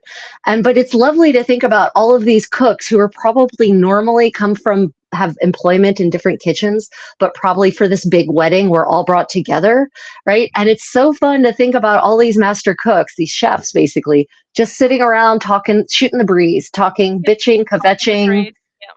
talking the trade. That is Yep. such a human moment Yeah, and that we that still do that. Like we celebrity still do weddings that. have the celebrity chefs and they have all their apprentices that come along and oh my goodness, I got to serve at, like whatever pop star's wedding. Like it still happens. And then we all finish our giant day, our big tournament, whatever, and then everybody sits around and talks about their big moments and their memories and Yep. the notion there I was. And it was just that was one of the recipes that really is like yeah, I'm all in on this. Like I'm still there. This is so immersive. But This is but so but real.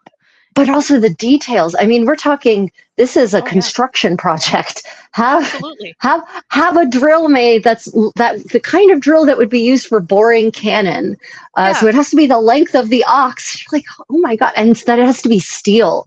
Now again, The linguist in me, end I'd should want to go be and see if it, yeah, the end should be steel. I would want to go back and see if that's a correct translation, because mhm. a lot of people don't realize steel in this era is not as common as iron is. Like, so to have a steel tip on your drill that's a real detail. Yeah.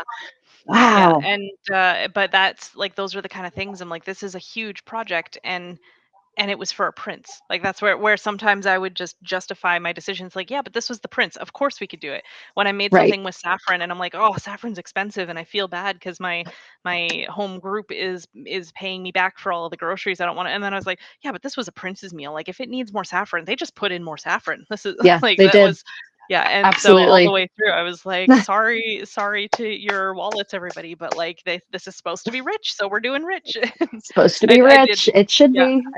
I did a really good job of getting things on sale. Like I was absolutely crushing some of the sales and using like discount food apps and preparing things in advance because I was catching them when the price was good. Like I was really Right. proud of that. How I was able to manage the budget with some of the things being not super cheap. Like the roast itself was not a cheap cut and stuff. It was just Right. things that we had Right. to put together, and that's some of the complication of cooking for a big crowd instead of making a really nice dish for your closest friends and Well, family. well, But and I think so. So for those who don't know, Katie was cooking for an organization called the Society for Creative Anachronism. And Katie, I'm going to tell you, having done living history with a bunch of different groups, the SCA actually has some unreasonable expectations on pricing.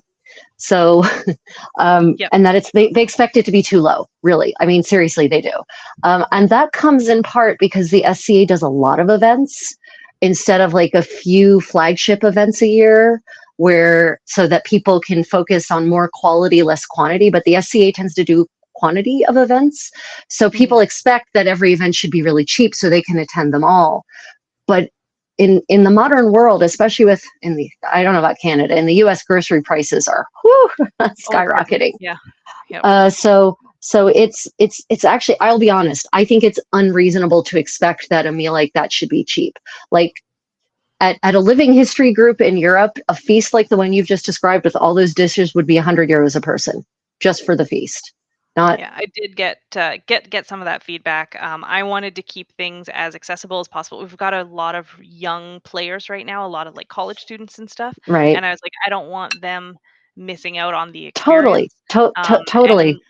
yeah, once I've sort of established the reputation of like, no, no, no, whatever Katie says that you are paying for the feast, you're gonna get your money's worth. Like once I get that and there's some confidence in it, and I think that that's gonna help a little bit. I might be able to bump it up a tiny bit, Right. but I was also just super proud that I was able to keep it just over $20 a person, and I we mean, had no, like 14 you should courses. be Like, amazed. yeah, You should be super amazed. I would say that I usually at events I run for just the feast, I usually apportion a budget of $25, yeah, depending on where prices. This year I might have to bump up those prices, unfortunately. yeah. But and actually so 20 is not what I was expecting you were going to say. So in Yeah. the Oh no, US there are I'm people.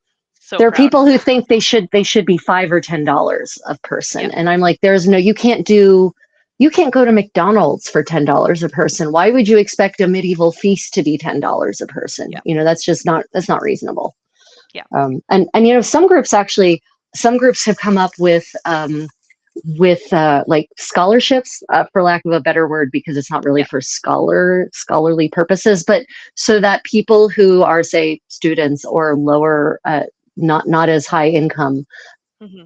have it, like, basically it's understood that people who know that they earn more will kind of help sponsor people on the lower end, so that That's really everyone cool. can still have a really nice feast. But it's also not, it's less, you put a lot of effort into pricing things. I can tell you probably spent hours and hours shopping and comparative shopping and keeping your eye on the sales, and I'm really impressed with that. Yeah, um it but became my other full-time job for a little while. But again, I didn't have to go this hard. Like, I don't want anybody to be like, "Wow, the expectations in Avocal are obnoxious." Like, no, no, no. That's just me. Like, that's you you what you I did did to this to myself. yourself, did you? Yeah, yeah, yeah. I had intended to be. I had intended to do a much lower effort version of this feast until I fell head over heels in love with this cookbook and had so much fun that I was like, I can't. Right. I can't dial this back anymore. I have to. I'm trying so hard.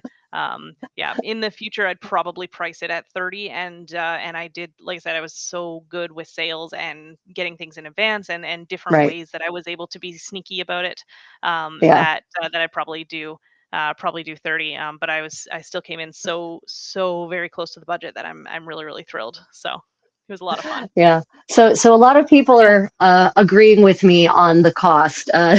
There's one Yeah. person's like $20 a person. Sign me up. I'm bringing the whole family. Well, so plug for Avocal. If anybody's in the SCA, Kingdom of Avocal is Saskatchewan, Alberta, Northwest Territories, and some little bits of BC. And yeah, we can throw a real party. We have a lot of fun. So if you're ever in the mood to travel, we have some really good events. So that's a remarkably little bit of money. That is shockingly low. Very, Um, very proud, and it was way too much work for any reasonable person to try to do that. So I would not advise that for anybody. I would say that was me being insane. Let me explain to you how you can do it easier than that. Just price it at 30 and do a little less obsessiveness with right. the sales and stuff. But Right. um yeah, no, but did some, like, even things like the bread that I did serve. I was able to get like a loaf at a time on sale for under $1 for a loaf, because it's like, well, this is a few days old now or whatever, and I'm like, okay, well, I'm gonna freeze it, gonna wrap it really well, gonna freeze it, and then we're going to rebake it to warm up, and it's gonna Right. feel like we're eating fresh bread. And it Right. went really, really well. but That's a Thank God normal for person. freezers, man. Oh, yeah, no, I couldn't have done it without. I had to borrow freezer space from my friends because mine was full, beyond full, and I was still very far out from the event. I had 3 different people that helped me out by being like, "Yeah, you can use space in my deep freeze," and I had to come over with a few bags of things like, "Hey, I got all these carrots chopped and parboiled and ready to go, and now I have no room," and just filled their deep freezers for a month and a half. So it was, Right. yeah, it was a labor of love by a lot of people, which was I really wonderful. Yeah, and I think so. For those who are wondering, well, how can we keep prices that low anyway? It's because the labor is all volunteer, right? The labor Yeah, is all volunteer. Mileage, Katie's not being reimbursed for mileage driving around, doing all this no, comparative shopping. She's yeah, not no, being, this one you know, was she's bad for the environment. right. She's not being A lot of driving. compensated for store, deep freeze storage in her fridge for months at a time. So yeah, it's when you have volunteers doing this kind of stuff, then you can keep the prices that low. I mean, seriously, if we were to actually pay professional cooks with a professional team to prepare the thing that you prepared, it would easily be $200-300 a person, Yep, easily, yep, easily. yep. So that is the benefit of a volunteer organization. But I think, Katie, I honestly think a lot of people in these kinds of volunteer groups don't really appreciate, they appreciate it, but I don't think they appreciate it in the literal sense of really understand, unless Hmm. they've made one themselves, the amount of work that goes into this, the number of man hours that go into this, and that there are people volunteering those man hours for free. Yeah, So I think they underappreciate that.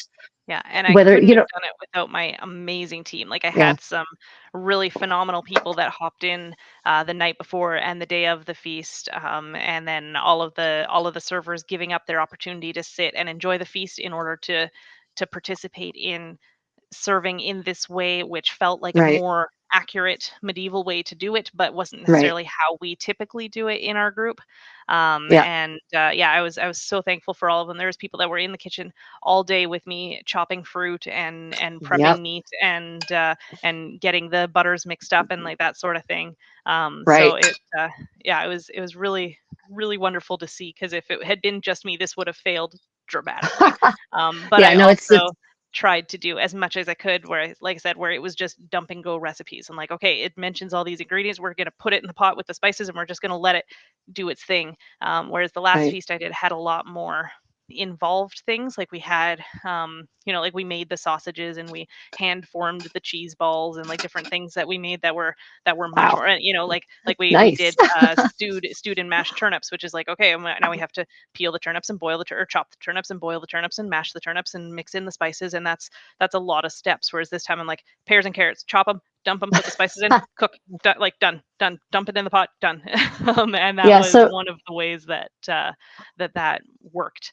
Was being able to keep it simple well, ish. and simple, like simple. Okay, Yeah, no, I how said many simple and dishes? like choked on that. Yeah. How many dishes did you make for this feast? Simple compare okay, hold on, let me actually do a count. I probably should have done that to start. The starter platter was probably 2 dishes on its own just because we had so many things on it. We ran out of room with the Right, different breads and the fruits and butters and cheeses and stuff. And then we had a pears and carrots dish, and then I had 3 different palate cleansers throughout the meal. So the salads that they described in this cookbook were all of the salads were 1 ingredient long. It was like right, cucumber salad, and then it was pretty much it was the exact same dressing all the way through, which was really nice. So I had them just as palate cleansers. It was meant to be just a couple of bites. And right. so we had a cucumber one, and then I did a mixed garlic mushrooms, and then a beetroot dish, pasta salad. Another one of the palate cleansers I did watercress, which was a Oh, little bit of nice. yeah, it was a little bit of a deviation from the cookbook a little bit. Watercress was mentioned, but it was mentioned as in like this is different than what this word means, but I couldn't figure out what that word was, so I was like, we're doing watercress anyway. So I cheated a And bit on that one. you said as a palate cleanser, is that something that's indicated in the Transylvanian cookbook? Is that do you Not was that not specifically, but what was indicated was like these salads that are just one thing. And I was like, you're right, not going to eat just a whole plate of dandelion greens or something. That was another one that was coming up in the menu here.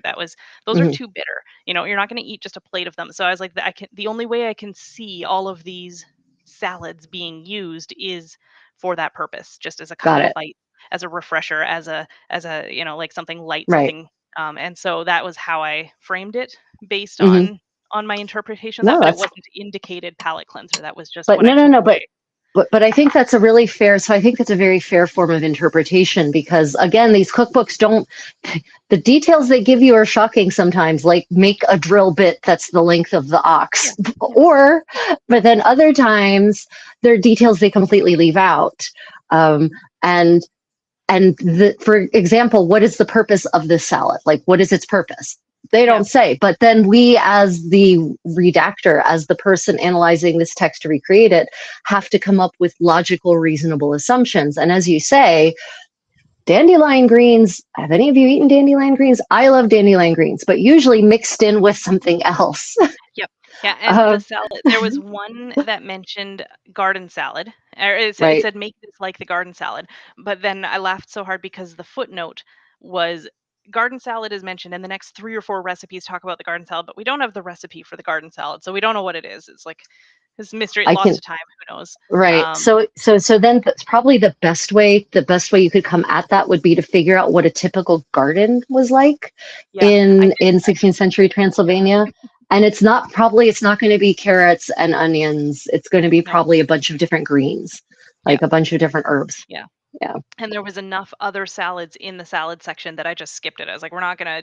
But then all of it would be dandelion salad. Make the or like it's dandelion greens and the same vinaigrette, or cucumber salad is Right. cucumbers and the same vinaigrette, also with black pepper. Like Right. little tweaks like Right. that. And so yeah, I just called them palate cleansers and put out a couple of those. And then we did a green beans, which I know you wanted to talk about, so we'll come back to that. Yeah. And then we did the chicken, and we did the fruit and wine sauce for the chicken, and then there was another one, that the Despo sauce, or Depot sauce, I don't know, but it just made me laugh that they called it that, and it was literally just a veggie broth and garlic, which was super easy. So we did that. Okay. And then we did a chickpea dish, and then the dandelion greens, and then the beef roast with the garlic harvester sauce, and then a tarragon and sage sauce. Because I have our baroness, one of the leaders of our local group, is named has tarragon in her name that she's chosen for herself. So I wanted to Mhm. honor that. So I made sure to include tarragon a couple of times throughout this dish, or this menu, just to sort of highlight her and all she does for our group.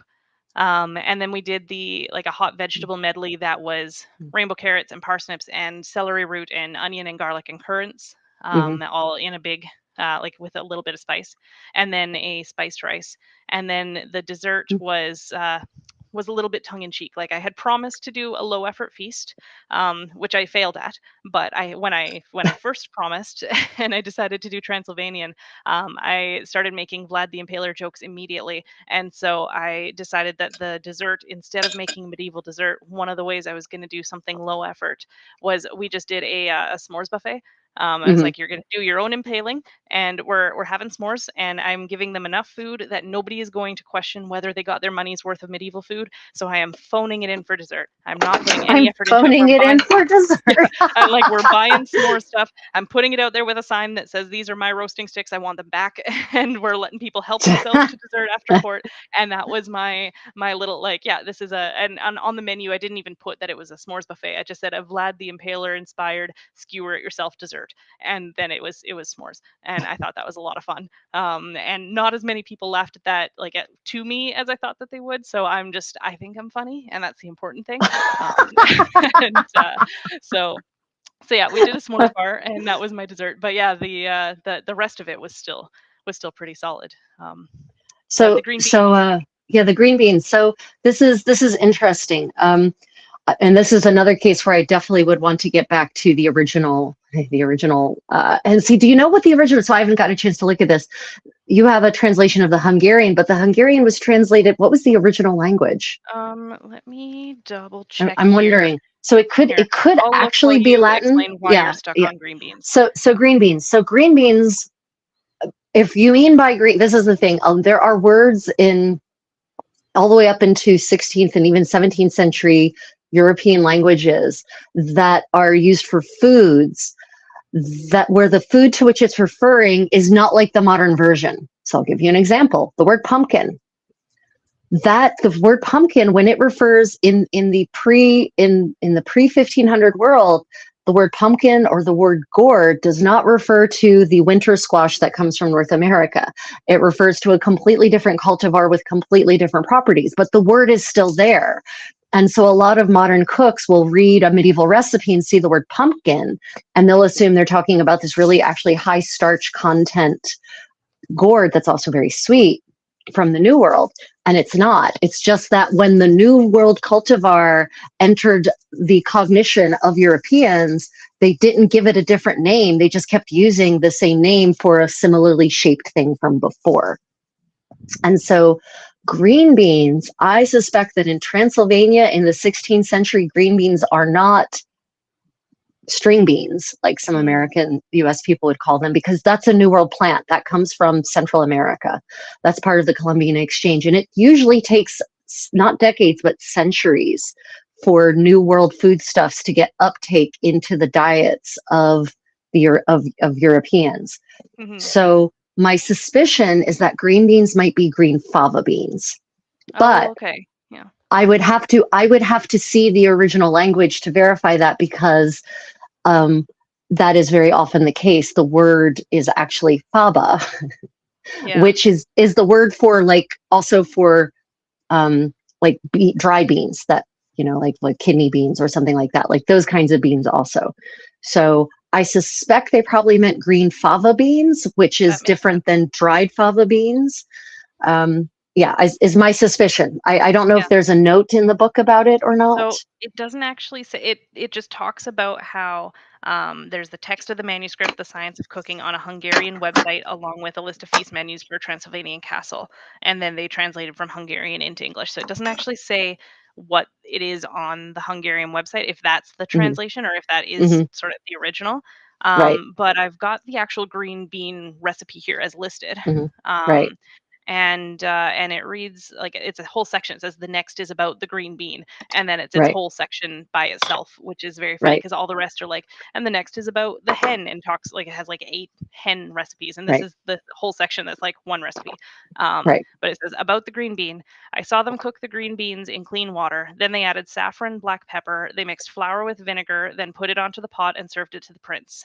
Um, and so I was like, okay, so it's a bit of a like they made a roux with with the water or whatever they were Interesting. Read, using. read, yeah, Um, read that. Yeah, read that to me again, because that's yeah, very interesting. That's an yeah. interesting technique. So I saw them cook the green beans in clean water. Then they added saffron, black pepper. They mixed flour with vinegar, then put it onto the pot and served it to the prince. So Interesting. You're right.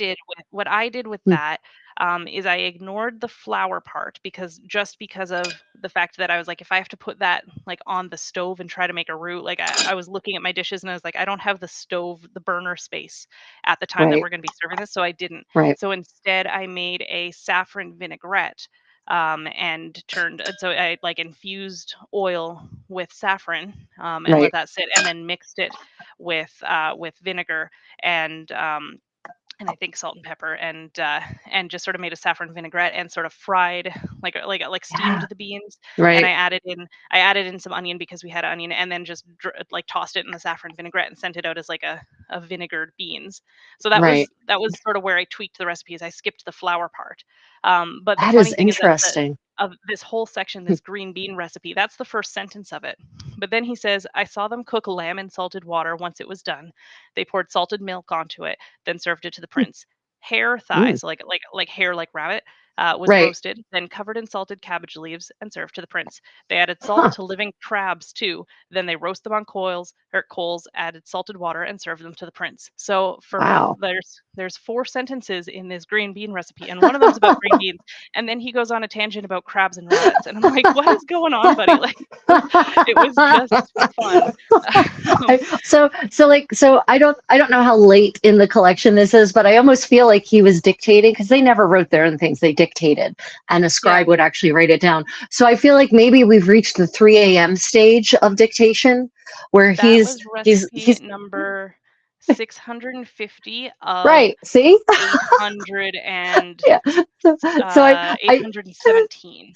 so yeah, I So feel like we've reached the 3 a.m. stage of dictating. Like, so my imagination, and this is not quite right, but in my world, this is like a university student writing an essay, and the essay is due the next day, and they just started it Sunday morning, and it's due on Monday morning, and so it's 3 a.m. on Monday, and they're now just like vomiting stuff out as it yeah. stream of conscience. They're just, as it occurs to them, Oh, it's just being spouted off.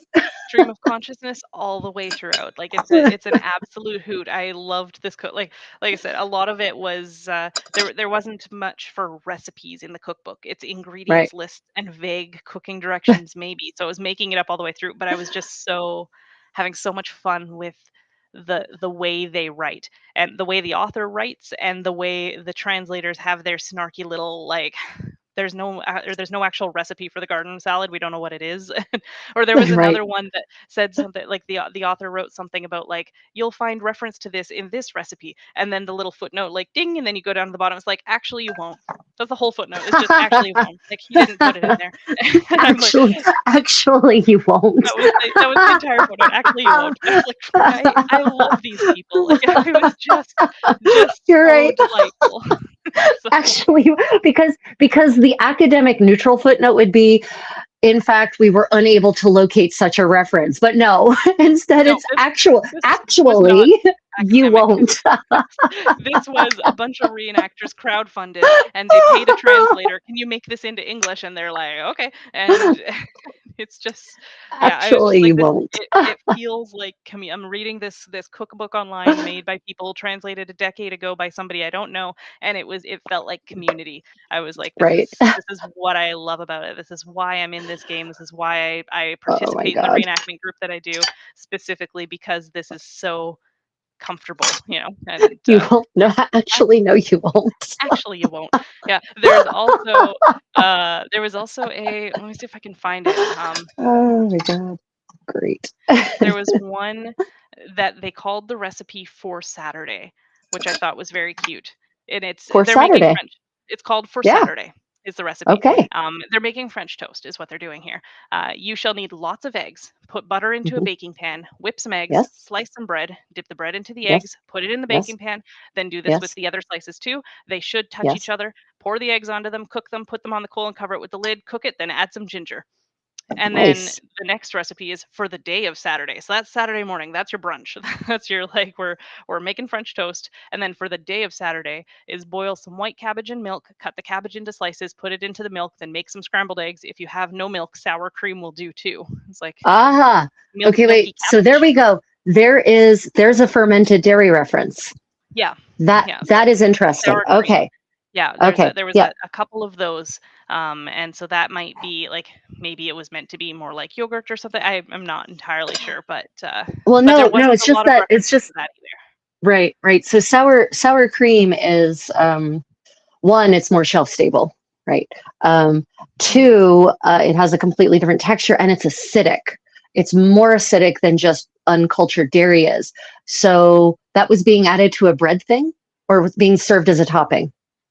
That one was being added to the cabbage and milk. Right, Boil white cabbage in milk, cut the cabbage into slices, put it in the milk, then make scrambled eggs. And if you don't have milk, sour cream will do right. too. Okay. So actually, so yeah, that's a So concession to yeah, you might not have fresh milk, it's coleslaw. but you Yeah, therefore you probably have some cultured milk because that's shelf stable, yeah, right? So that is yeah. interesting. Oh yeah, that is Yeah, very but I interesting. thought it was fun. I was like, on Saturday, you're gonna have French toast in the morning, and you're gonna have coleslaw at Oh, but lunch, you're not and going, I but was you're not going to have it in the morning. That is not a morning dish. no, No, it's not a morning yeah, dish. And actually, so yeah. my interpretation is it's not French toast, but it's actually more like a bread pudding Oh, because that it's makes sense. baked, Yeah, because it's they baked. should be touching. It's Yeah, baked and they should be yeah, touching. So I think that's actually, it's not a French toast, which they do have. Pan perdu is a thing, but that is actually yeah. fried. Whereas you actually That use a makes sense. baking dish. You use lit. And when they say lay butter down, they mean butter, like you like Yeah, butter. And then yeah. you put was it you put your bread in it and then the egg comes on No, top? okay. Put butter in the Yep. pan. Whip the eggs. Slice the bread. Dip the bread into the Yes, good. eggs. Put it in the Yes. pan, and then put in the others, and then pour the eggs Yes. on them. So you're dipping it and pouring Yes. it, Yeah. and then cooking Yeah. it So in the that's coal covered with that's the that's lid, brilliant because the and then the add ginger. pre-dipping is going to be to make sure it's saturated before the baking Yeah, causes the egg to seize, right? It causes the custard to seize. yeah, So it's already pre-dipped, it's already absorbed. You put it in your pan, you pour the rest of the custard mixture over top, that makes sense. Yeah, and the eggs are going to mix automatically. They're going to mix with it as it bakes. Like before it sets, the butter is going to actually melt a little bit into the eggs and it's going to kind of make a custardy thing. And then you're going to mhm. have this really delicious bread pudding. It's a 16th, Yeah, you have discovered a 16th century Transylvanian bread pudding recipe and fun. it sounds Yeah, super and yum. then add add ginger, Yeah. and I'm like, I'm gonna try putting ginger on my next bread pudding or French toast or whatever I It's decide to do, and like that's super fun. delicious. So So, it's yeah, funny because in Asia, ginger is used as a savory ingredient in almost everything all hmm, across Asia, yeah, right? So here it is not, yeah. Whereas for us, it's like it's a desserts sweet all thing, the right? time. Yeah. But Yeah, you were saying that it is usually used in sweet things modernly made me realize that where I currently am, where I currently live, not so much. it is not. It is in everything, everything, and more likely actually to be in a savory dish than in a sweet dish. So Neat. yeah, so that's very interesting. Yeah, I try to tell people this in the Middle Ages, there are actually there are tighter culinary connections across Eurasia than there are now, right? Which is Hmm. counterintuitive at the level of the haute cuisine, right? I'm talking about at the level of the top guys, not about the food of the everyday person, right? We're Yeah, clearly yeah, talking about a yeah. Transylvanian prince. cookbook for Yeah, saints. we're not talking about the people who tended the goats that created his goat cheese. We're talking about Which may or may not have existed. We don't right, know. right. This But is haute yeah. cuisine at the level of haute cuisine across Eurasia in this era. There's the similarities in dishes. They're much closer. But I'm not saying that there's no regional variations, but in terms of the flavor palette, in terms of the kinds of dishes that are being made and the kinds of ingredients that are going into them, at again, haute cuisine, there's just so many more similarities. It's really fascinating. That's cool. Well, we have a Yeah. conversation. So anyway, so I don't. Oh yeah, there's a whole conversation going on about Like fireflies and lightning interesting, bugs and cool, stuff. awesome. That's what the live chat is for, guys. You enjoy that. Yeah, have fun. How goes the ravioli? So the first one, so I made up the first one, and it melted is it kind of it spread out into almost like a Patty? like even not even a patty, like more like a sheet, but it didn't completely disintegrate. And as it cooled, it got more solid. Of course, it's cheese. So I added a little bit more egg, a little bit more egg white because it has egg white as a binder, to see if maybe it needs a little more egg to make it set a little bit more. And the ones that are currently in here, hold on a minute. Okay, right. Can you see? Yeah, okay. Okay, yeah, you can see. Okay, so the ones that are in here, they have spread more. They have spread some, but not as much as the first one. So I think I'm going to actually add more egg white, even more egg white, and see if that gets it to retain its shape a little bit more. But it was super yummy. Oh my gosh, was it yummy. Now the original recipe, so let me read the original recipe here.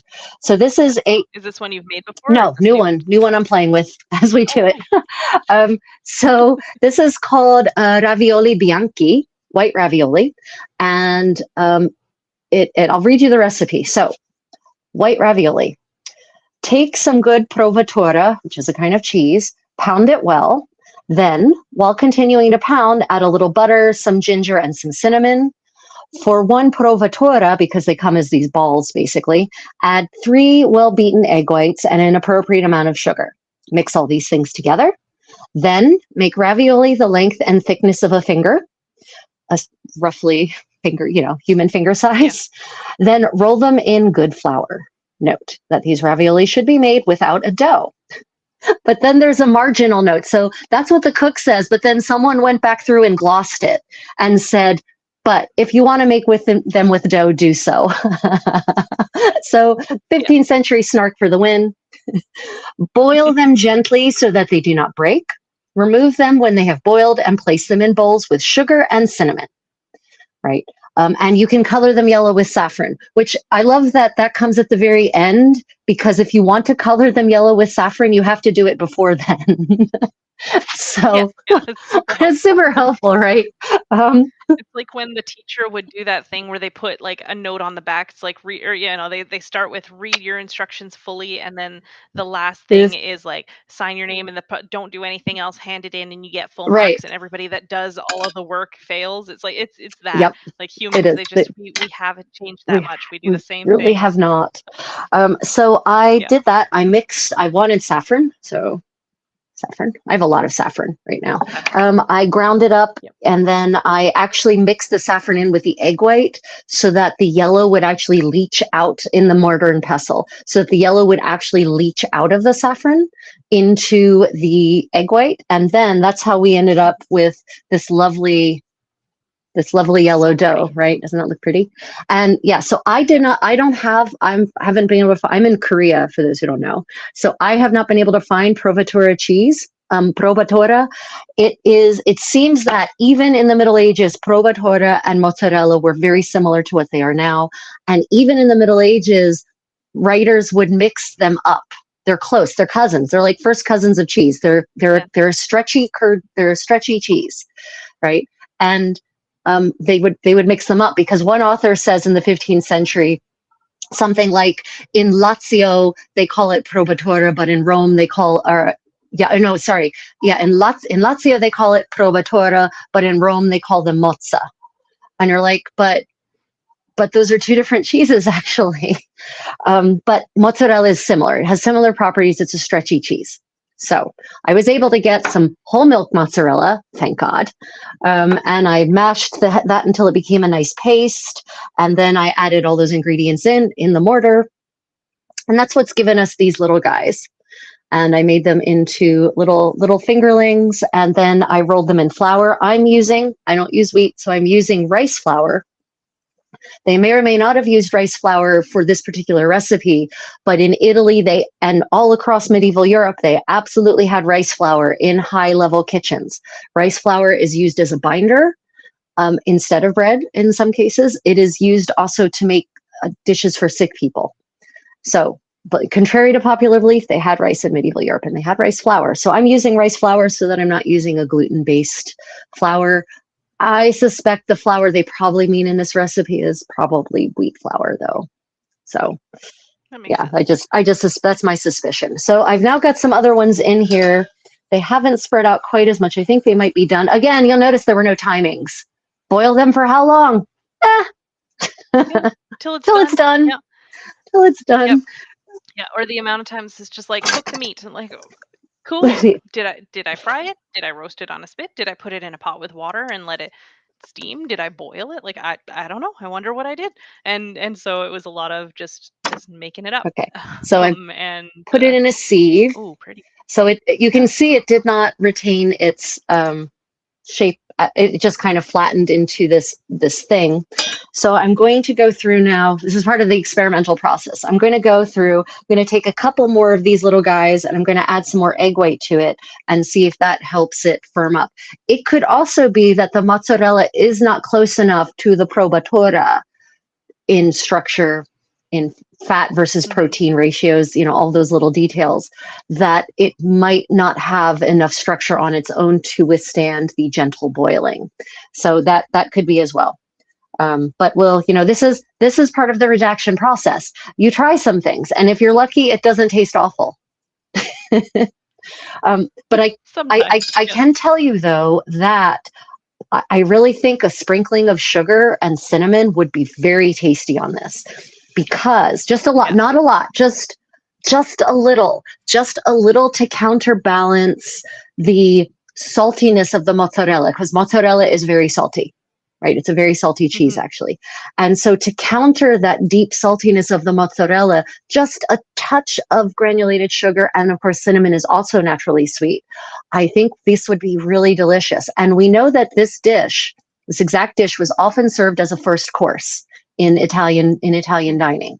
So this would actually be your appetizer in that sense of the thing that would like stimulate your appetite for the next thing. Ravioli was nearly always a first course.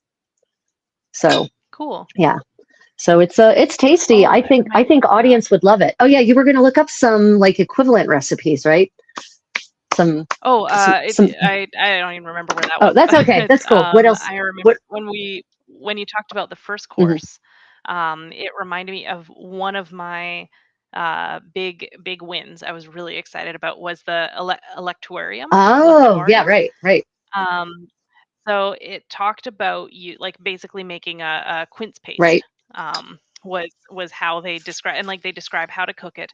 And then the little footnote, which I love, was saying it was a electuarium was a Roman remedy that cooked things down to a thick jelly or paste, solid enough to slice and place in the mouth where it would melt. Right. And so this would be similar to the modern quince paste known as membrillo.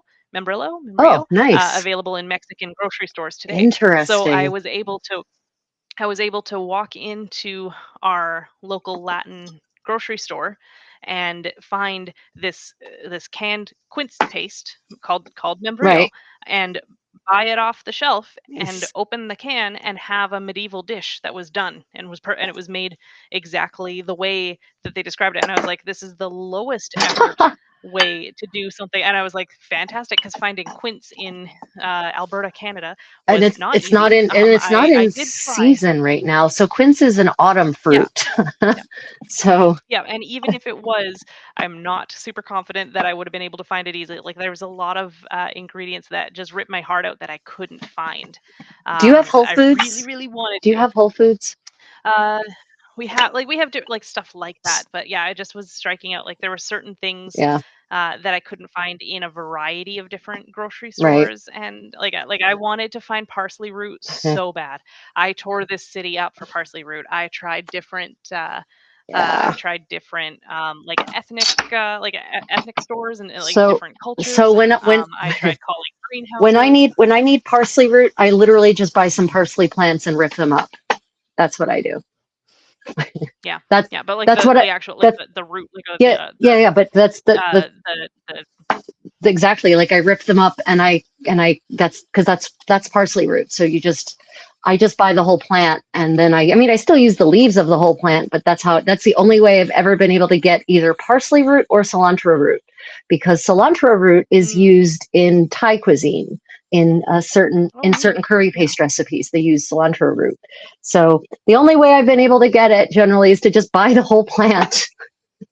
Yeah, and I couldn't even find that. Like I could just find Wow. the curly parsley or the Italian parsley. Yeah, I tried greenhouses, I tried farmers markets, Wow. and like just striking out. Nobody had it, and it sucked. And then same with lamb's lettuce, corn salad was another one that I was like, that exists. Like that should be easy to find. No, it was not. I tore up the city and struck Wow. out everywhere. I sent emails, I made phone calls, I tried dropping into stores that didn't have good like online presences, and just struck out left, right, and center, and I was so disappointed about it. So being able to walk into a Latin store and buy this quince paste and walk out and be like, "There, a medieval dish," like just open the can, plunk it down, and I did it. It's mentioned in the cookbook exactly that. I was so happy. I'm sure there's some slight changes, but it was close enough, and it was a really nice addition, like a sweet little treat on that starter platter that a lot of people were really happy about. I laughed because most of the dishes through this entire feast that I got the most compliments on are the ones I didn't do any work for. Like they would rave about that, and I was like, cool. I opened a can, and like the beets was another one that they were like, the beets were amazing. How did you do that? And I was like, well, I found a specific brand of beets that are like of canned beets that were cubed, Right. and they weren't pickled. It was just beets and salt Right. and in this water. And so I bought some cans of that, and I opened the cans and I put it in the bowl and I put the dressing on it and I served it. And that's all I did. And like they raved about the beets, and I'm like, and like if I had done the work to to peel the beets, to boil the beets, to chop the beets into perfect little dices, and like done it Right. all by scratch, I feel like people would have liked it less than when I just opened a can and dumped it in a bowl and said, there, like it's Oh, achieving the same purpose, yeah. but I cut a bunch of the actual physical work for myself and my Oh, team out. beets are a pain And in the ass to yeah, prepare. From exactly. root, because they're dirty Yeah. generally when you get them, and you have to peel them. Mhm. It's a lot of work. Yeah. So I was like, technically I could. It's not that I'm incapable of making the Yeah, beets, but the amount of time and effort I have, I'm going to buy this can, which absolutely. isn't pickled, which I was excited because most of them were pickled beets, and there was one brand that I found that wasn't. And yeah, that was another one where I got most of the compliments on a dish that I opened a thing, put it in, done, and I'm like, oh, all the stuff I worked on isn't the stuff that people are raving about. It broke my heart, but it was very, very funny. So, Yeah, um, the cook's lament, shall we call it? yep, It is a yep, typical one. And actually, it's funny. That's the yeah, kind of what you were talking about. Really feels like the kind of lament a lot of parents have with food they make for their children, right? Like definitely. you Yeah. go to all this effort to make this elaborate dish, and the thing that the kids like the most is the piece of Wonder Bread that you served with it, right? Like, Yeah. Yeah, or bought this expensive cat tree and they want the box or whatever, right, like it's just like, ah, right. it was very funny. So no actual hard feelings about all of that, but it just made me laugh that everything people like more than once came up and raved about was the stuff that had very little to do about it. It's like, oh yeah, Oh my yeah, God. we mixed it, we put it on your plate, and I'm glad you liked it. So the electuarium in the cookbook itself, did he say any, did he provide any details about like why, like or should this be served? Oh, do you want me to read it? Yeah, please do, because Yeah. Okay. I think people hearing how these original recipes actually read will give them a better appreciation for the struggles we face when we are trying to recreate them. Yeah, it's super appetizing to start here. It says, take out the core of the quince with the seeds. If there are rotten parts or worms, cut them out. It should be clean. Good, glad to know Wash it in. that. Yeah. Yeah, and like, thank you for clarifying to not eat worms. I appreciate the insights, Mr. Kitchen Master here. This is great. um, Wash it in clean water, put it into a clean pot, add some water, make some paste. Once cooked, take it out from the fire and let it cool. Take off the lid and squeeze out the water with a clean canvas into a clean Hmm. pot. So like a cheesecloth, Right. right? Yep. Um, yeah, melt some sugar in sweet wine, mix Mm, it together with the quince, put it in on the fire. Once boiled, pass it through a strainer and boil right. again. Yeah. Put a drop of it onto a knife, and if it's starting to coagulate, Ah, you're done with the boiling. Let it great. cool, pour it Ah, into a form or tin if you'd like. If you have no sugar, use honey, but warm the honey beforehand. And nice. that's what it says. Wow, And then that that, is a lot of detail. I mean, not quantities, of course, because God yeah, forbid you provide quantities. But he actually, no, I've actually found several recipes in Western European sources that also do the knife test, where it's basically the yeah, ball test, right? Like in modern kitchens, when we're doing yep, candying, they say to drop it in the water and see what happens, right? But instead of doing that, they drop it on a knife to see what its properties are. And so it's yeah, really interesting that he provides that bit of detail, that it needs to be, it looks sounds like a soft candy, right? So that it needs to be soft candy, not hard candy. That is really yeah. interesting.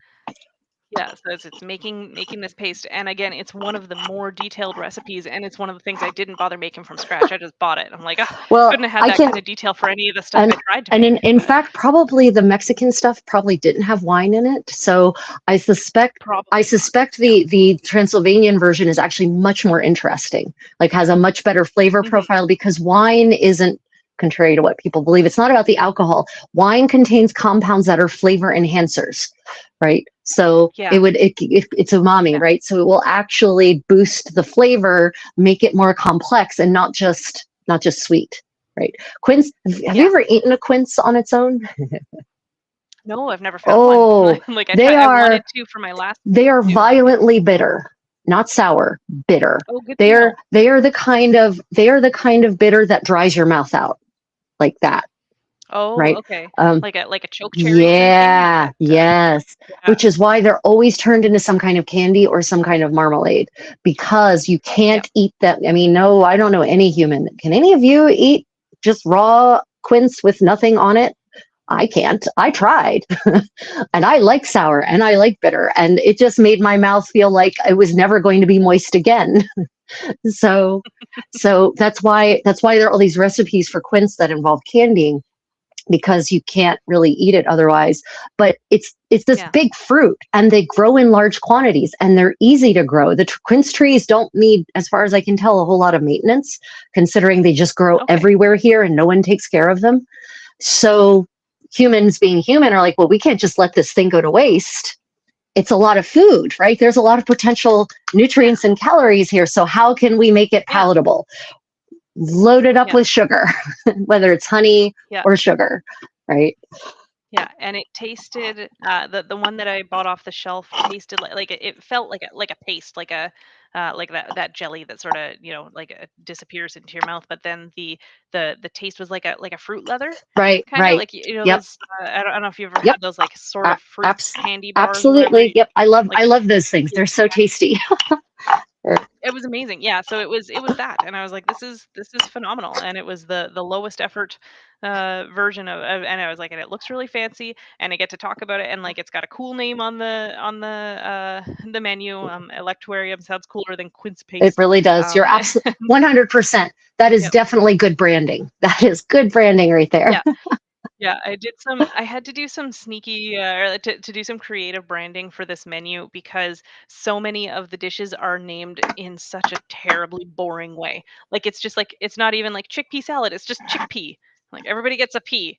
Everybody gets one chickpea. Well, and That that is and the that name of the and dish. that Like, it was so and stupid. that's probably a translation error. So, guys, I'm a Yeah. professional translator, and I will tell you that not all professional translators are good. And it is likely that whoever they got to do this translation was probably not a native English speaker.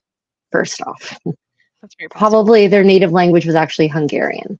Um, Yeah. and there are languages, in certain languages, certain things are uncountable, meaning that it doesn't have a plural. Like the word money doesn't really, it Mm, has a plural, but it's a different meaning, right? Or, yeah. effort, or there's words that are just uncountable in certain languages, and certain foods are uncountable. And it could be that chickpea in Hungarian is uncountable, or that makes sense. chickpea in whatever. I don't know if it was Romanian that it was that it was written in. Oh, maybe Romanian. Sure. If it was made by a cook, it's likely it was Romanian. It's less likely it was Latin. Okay. But either way, actually, it's really funny. I would have a better chance of understanding. I would have a really good chance of understanding the Romanian. If it's, please let it be Romanian. Please let it be Romanian. Right. Please let it be Romanian. I eagerly anticipate finding out what the answer is if you're able to hunt down the original. Yeah, because I'm a Romance language person, so I have a really good shot at understanding the Romanian. But the point is that it might be that chickpeas are uncountable in Romanian. And so that translations, not all translators are good. Not all translators actually know what they're talking about. And it sounds like they didn't find a translator who specialized in culinary arts. So probably they ended up, and probably doesn't have an understanding about historical cuisine. So they probably... No, they actually clarified that. So that, unfortunately, you really can't just find not just any translator. You really, when you want a specialty text like this, you really want to spend a little or a lot extra money and find someone who actually knows what they're talking about, who specializes. That's why different translators specialize in medical text or legal text or literary translation, right? Those are all different skills. So that makes sense. So probably anything that you found was weird was a consequence of, one, the translator probably not being a native English speaker, because I don't think there are many native English speakers doing Hungarian English translation. Two, no, probably not. Two, it's probably a lot in the other direction though. Two, not really understanding the subject matter in a granular sort of way. Yeah. So throughout, I was trying to come up with more creative names for the different dishes, instead of just mushrooms. Like, okay, we're gonna at least mixed garlic mushrooms, like just add something to it. But here and there, I had some fun where I called that pears and carrots recipe that we talked about earlier in the stream, where it had that little note about, like, you can do it, Lord Janosch, even though it looks like a really easy, really easy dish. And like, why did they need? And so, like, I named that, like, Lord Janosch's pears and carrots, and I used some of the names that he name dropped in that ox and wedding story, and named like the dish after Babek and like that sort of thing. Georgie Babek, like, just named it Babek spiced rice instead of just calling it rice. And so where I could, just made it a little bit more fun, look a little better on a menu. Right. Something just went wrong on my screen. It just froze. Okay, hold on a minute, everyone. Stay with us. Yeah. What the heck? Yeah. Not freezing on my end. Oh, great. Anyway. Okay. Looks okay. Is it there's still streaming? Because my screen. Okay. Well, my screen's just frozen. But as long as the stream is still showing, that's fine. It just means I can't see any of the live chat because, like, the whole screen is frozen. It's not responding to any touches whatsoever, but that's fine. That is fine. As long as we're still here, we can hear and we can see. That's all I care about. Yeah, we're doing all right. Okay. There was a comment that said that maybe chickpeas were super rare in Hungary, and that's it's possible. There wasn't a lot of chickpea recipes. There's only like one or two, so I didn't see a huge amount of those. Yeah, so no, chickpeas are actually pretty common in that part of the world because of the ties with the Silk Road. So I think it's just a question of countable versus uncountable, and someone who didn't understand the material from a granular level. Yeah, I think it's probably what that makes sense. Probably what it comes down to. It's still surprising that there weren't a lot of recipes for it then. I searched for it specifically just because my dad can get them for free through work. And so I was like, free is my favorite cost for an ingredient. And I knew that he could do chickpeas. So I was like, I wonder if there's any chickpea stuff. Can I get a free dish out of this? So here's, and there was only like one or two. I can tell you why, because this is a cookbook aimed at haute cuisine. It's aimed at the wealthy. They're not, chickpeas are commoner food. That makes sense. It's a pulse. Yeah, because it was so plentiful. It was It's a commoner food. It's common. It's cheap. It's not a component of prestige. It's not prestigious, right? So you'll notice there was probably, I'm assuming, lots of fish, lots of meat, lots of sauces, right? These are all haute cuisine. probably, I mean, that you had a carrot dish at all shocks me because There was a few. uh, be, because There, like, yeah, carrots was mentioned a lot. Parsnips were mentioned a lot. yeah, that all Yeah. really shocks me because a lot of their Western European counterparts don't there's not many vegetable recipes, and the mostly you only find the vegetable although that could have been for the fish days, Mm, most of the vegetable recipes you will find in French, Italian, and English cookbooks from this era are are for Lenten days. They're for fasting. mm, They're for those yeah. days when you're not supposed to eat meat. So it Yeah, and one of the reasons I loved it so much was because, like I said, it's a huge, huge resource of just hundreds and hundreds of pages. And yeah, there was no shortage of vegetable dishes. yeah, Like there was a lot. That's why there a lot of the times I was choosing to interpret things as like it must not have existed or it must not have been common because he wrote down everything. So if he didn't write it down, it probably didn't yeah. exist. Just because of how this author went, he just wrote But I think everything, I think even his sassy little side I, pieces. I think it has more to do with what was acceptable in the upper echelons, right? So what Mhm. counted as prestigious enough to actually include in his collection. So apparently, and it could be if he's writing for a specific prince, right? Yeah, Yeah, I didn't spot the name of which prince it right. was. And That yeah, and so that it's that's that possible. that's fine. But if it was written Yeah. for a specific prince, this is my point. Mhm. This could be about his tastes, right? So it Mm, could be yeah. that this particular prince really liked his veggie dishes. Whereas we know for a fact that a lot of the rich and powerful of 15th century Europe liked a lot of meat. Well, how do we know that? Because they kept getting gout. So, so Yep. it could just be that this particular prince's tastes were more balanced than say his Western European peers, or it could be Yeah. that amongst that for whatever reason those vegetables were the more expensive vegetables in his particular region. Like, yeah, I don't know about the availability, for instance, of carrots there. Was that something that was more Yeah. expensive to grow? Was it something they were importing from somewhere else? Was it a specific kind of carrot that itself was more prestigious? Right? There's so many factors go into Yeah. what is included in these collections that we can never assume that it's representative of anything except for itself. Yeah.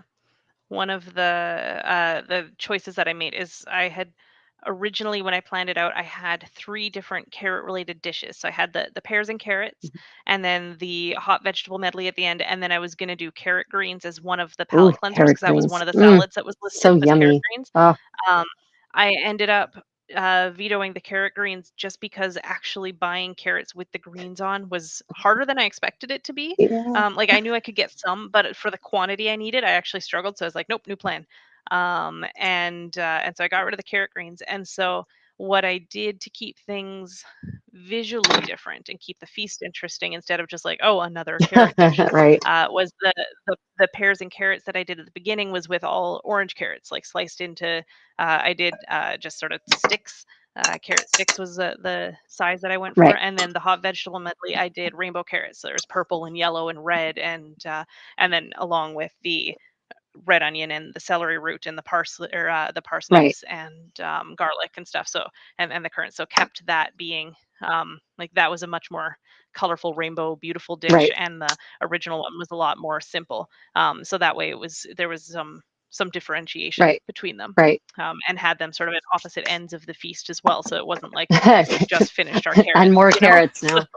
Yeah, it is. It is. It Yep. is annoying that they don't sell more root vegetables with their greens attached. Yeah. If you go to Yeah. Italy, it is, for instance, you're much more likely to find them with all of the greens with roots with all of the vegetables where the greens are edible. Oh,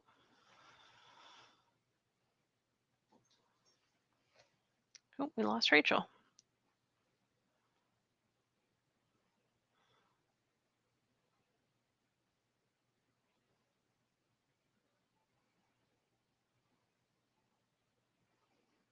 Sorry, folks. I have no idea how to control any of this. She set all of this up. I'm just a lovely extra guest too. So But yep, hummus is made with chickpeas. It was also something I considered making. We didn't see any like any specific like hummus recipe that I noticed anyhow. Um, and one of the reasons I didn't dig too deep into that was just because our local group has made hummus for a feast within the last year, and I didn't want to get too repetitive. So I didn't dig into that, but yeah, it's absolutely something that gets used for that, and it's made for that. Okay. Okay. Welcome back. Yeah. My whole phone froze, and now Ryan, stop calling me, Ryan. You're not helping. We were just Okay. saying about hummus. Yeah. Yeah, hummus. I love hummus. I love hummus so much. It doesn't always love me It's though. really good. I was saying that I didn't notice any recipes for it, but I also wasn't really looking for it because we've made hummus for a feast in our local group within the last year and a bit, and I just didn't Right. want to get too repetitive, so I wanted something a little bit different. So I didn't like it. There might be references to hummus in this cookbook, but I didn't even look. I was just like, no, I'm not going to make that. But the chickpea dish we did was like boiling it in vegetable broth and then adding onions and a couple of spices and sort of boiling it until it was most of the liquid gone, and we've just like really infused each chickpea with all of the flavor from the broth, and that Right. was really tasty. So That does sound tasty. yeah, I'll Mm, see. I'll look up the original recipe that we were using to see how drastically I tweaked and moved away from it. Um, Oh, it said, take it out from the pod, wash it, put it into a pot, and pour some boiling beef broth onto it. Slice some parsley roots and leaves, add some black pepper and ginger, then serve it.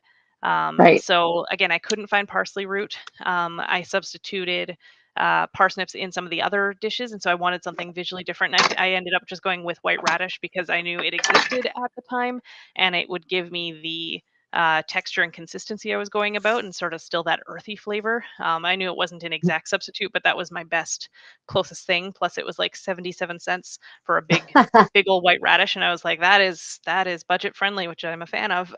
So I Yeah, made that substitution. daikon radishes are super cheap. So yeah, Yep. they're Yep. So I did that and sort of diced it down into chickpea sized pieces and I tossed them in the last few minutes of the cook because it doesn't take long for the daikon radish to cook. And the chickpeas needed to boil for like an hour and a half in order to get that moisture all out of there. But it ended right. up being really tasty, and I think a lot of people liked it. And again, good bang for the buck on that one. I was really happy with that cook. Yeah, that does sound like a very interesting recipe. Yeah, daikon radish is not very much like its red radish cousin because it's much No. milder.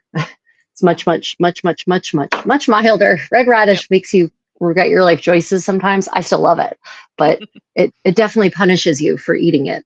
Yep.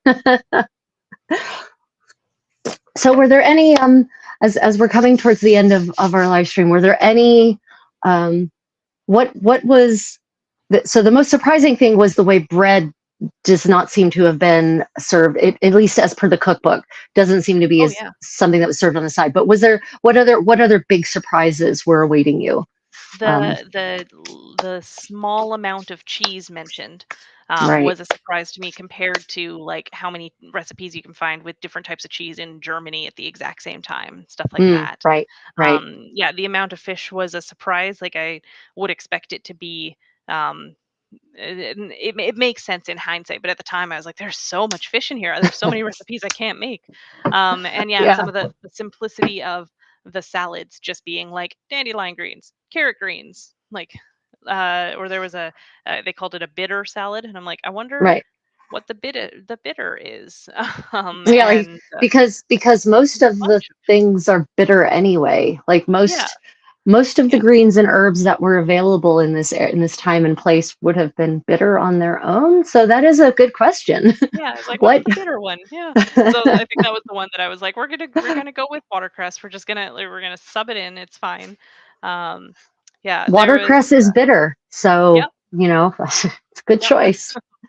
Yeah, and yeah, it was really really neat, and the the thing that surprised me most was how much of the cookbook felt relatable still. Like, I was Right. expecting to be looking into the past, looking into this other world, looking into this different way of life, and I'm like, "Oh, yeah, no, like, bosses still talk like that to their staff."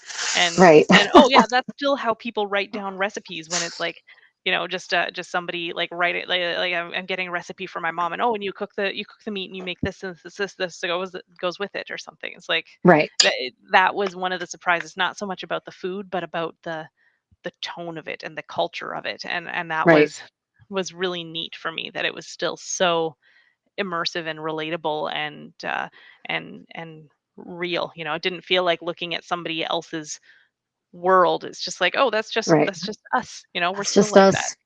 Yeah. Different clothes, different language, same story, same. Yeah. Yep. I think that's been very often my also most surprising takeaway from any any historical text I read from the Middle Ages. Like, wow, this does not feel foreign, Yeah. It doesn't even feel though like this when reading a fantasy text or something. It's just like, it yep, does not. In fact, it's still like us. fantasy texts do feel fantasy, right? Like reading Robert Jordan's, you know, endless compendium feels like really it feels like a completely different universe, and it Yeah, should. It the way does. Tolkien describes the fish that they're eating doesn't sound like the way they're describing the fish in this textbook. It Right. feels Right. different, even though they're still talking about fish, you know. Right. So, And it is very interesting that we aren't actually as different as we like to think we are. And I think that's comforting, oh actually, yeah, to a certain degree. yeah, And maybe also dismaying to a certain degree, depending on the subject of difference. Yeah. like, So yeah, what are your thoughts about, you talked about maybe in a couple of years going back and doing this again. What would you do differently, like if you have the actual time and resources, reasonable resources, not rich person yeah, resources? yeah, What would you like to do differently? Would you like to try to do something more, like, because as you said, you made a lot of very reasonable mhm, not just accommodations, adjustments. yeah. Would you like to go back and try to do something a little like more authentic, try to get closer to the originals? What are your thoughts? In a perfect world where I can dedicate as much time to things as I want between now and then, Right. I'd like to read the cookbook cover to cover Hmm. instead of hunting through and picking dishes based on ingredients I can think of that'll go well, and sort of making according to the palette that I know would go over well. Like, I'd like to Right. see all of it, and see what I might have missed, like little nuggets that are in here that I didn't see because I wasn't looking at this section. Right. Right. That'd be really neat. I think it would add a lot of context. Yeah. And then I think some of the things that wouldn't have been in season, and those things that I had a hard time finding, it'd be really nice to give myself time to grow them. Maybe instead of making a feast in the beginning of June, I could see if we can put in a bid for our event in September, like for an event in Right. September or something like that. Right. That rolls around. It isn't one of our local event seasons for September one, but like one of the larger group that it rotates around. I might be able to do that and get some more of the Right. stuff at the end of the harvest. I'd be able to use more of the fresh herbs and stuff instead of having to buy the Right. dried ones. Right. And I think Right. that would be really neat. And then doing a little bit more of try the recipe exactly the way they write it and see what's different compared to how we cook it modernly. When they say fry it in butter and I just toss it in some oil and roast it, and like, okay, Right. what does that really change about this dish? Is it different enough that I should go back to that, or is it actually like, okay, yeah, at the end it still gets hot and you've got it in some stuff so it doesn't stick? Yeah, like Right. those Right. kind of Right. Right. experiments Right. would be some of the things that I'd want to dig into. Um, yeah, I think that's it was a really neat rabbit hole to fall down when I sort and of and a, got there and by a, and a accident. unique one. Most Yeah, people aren't looking east. Most native English speakers are not looking are not looking eastward, really, when they're looking for their medieval cooking inspiration. Although I guess if you're in the Americas, all medieval European food is eastward by modern geography. But um, but yeah, so most of us aren't looking to the eastern part of Europe. mhm, So I think it's really bold and very impressive. And I think the fact that there are so many recipes in this collection really just opens up so many doors. And I would wager that as you read through all the recipes, right? If you read through the whole thing, you're going to find reference, especially the way this guy writes, so stream of conscience, right? So Oh, you're going to find clues for other recipes. Oh, definitely. Right? Yeah. It's going to be like, we're talking about rabbit, but if you're cooking parsnips, then you should do this. But we're talking about rabbit, guy. Why are we now talking about Yeah. parsnips? Oh, that happens so So, often. Yeah. so You I got a think, question about the yeah. tapestry behind you, just so you know. Ah, the tapestry. Is that a Yeah. new tapestry? It is not, I mean, depends on what you mean. What do you mean by new? We've had this since Christmas. And it's actually a cheater. This is a silk screened one, so it's not one of my real tapestries. But what I like about this one is because it's silk screened, we can use thumbtacks to pin it to the ceiling in the kitchen to create this nice medieval background instead of a modern kitchen. So it is a replica of an original, though. It's actually a nobleman who was an Englishman who was part of the Order of the Garter. And so he commissioned this whole tapestry series, and this is one of them.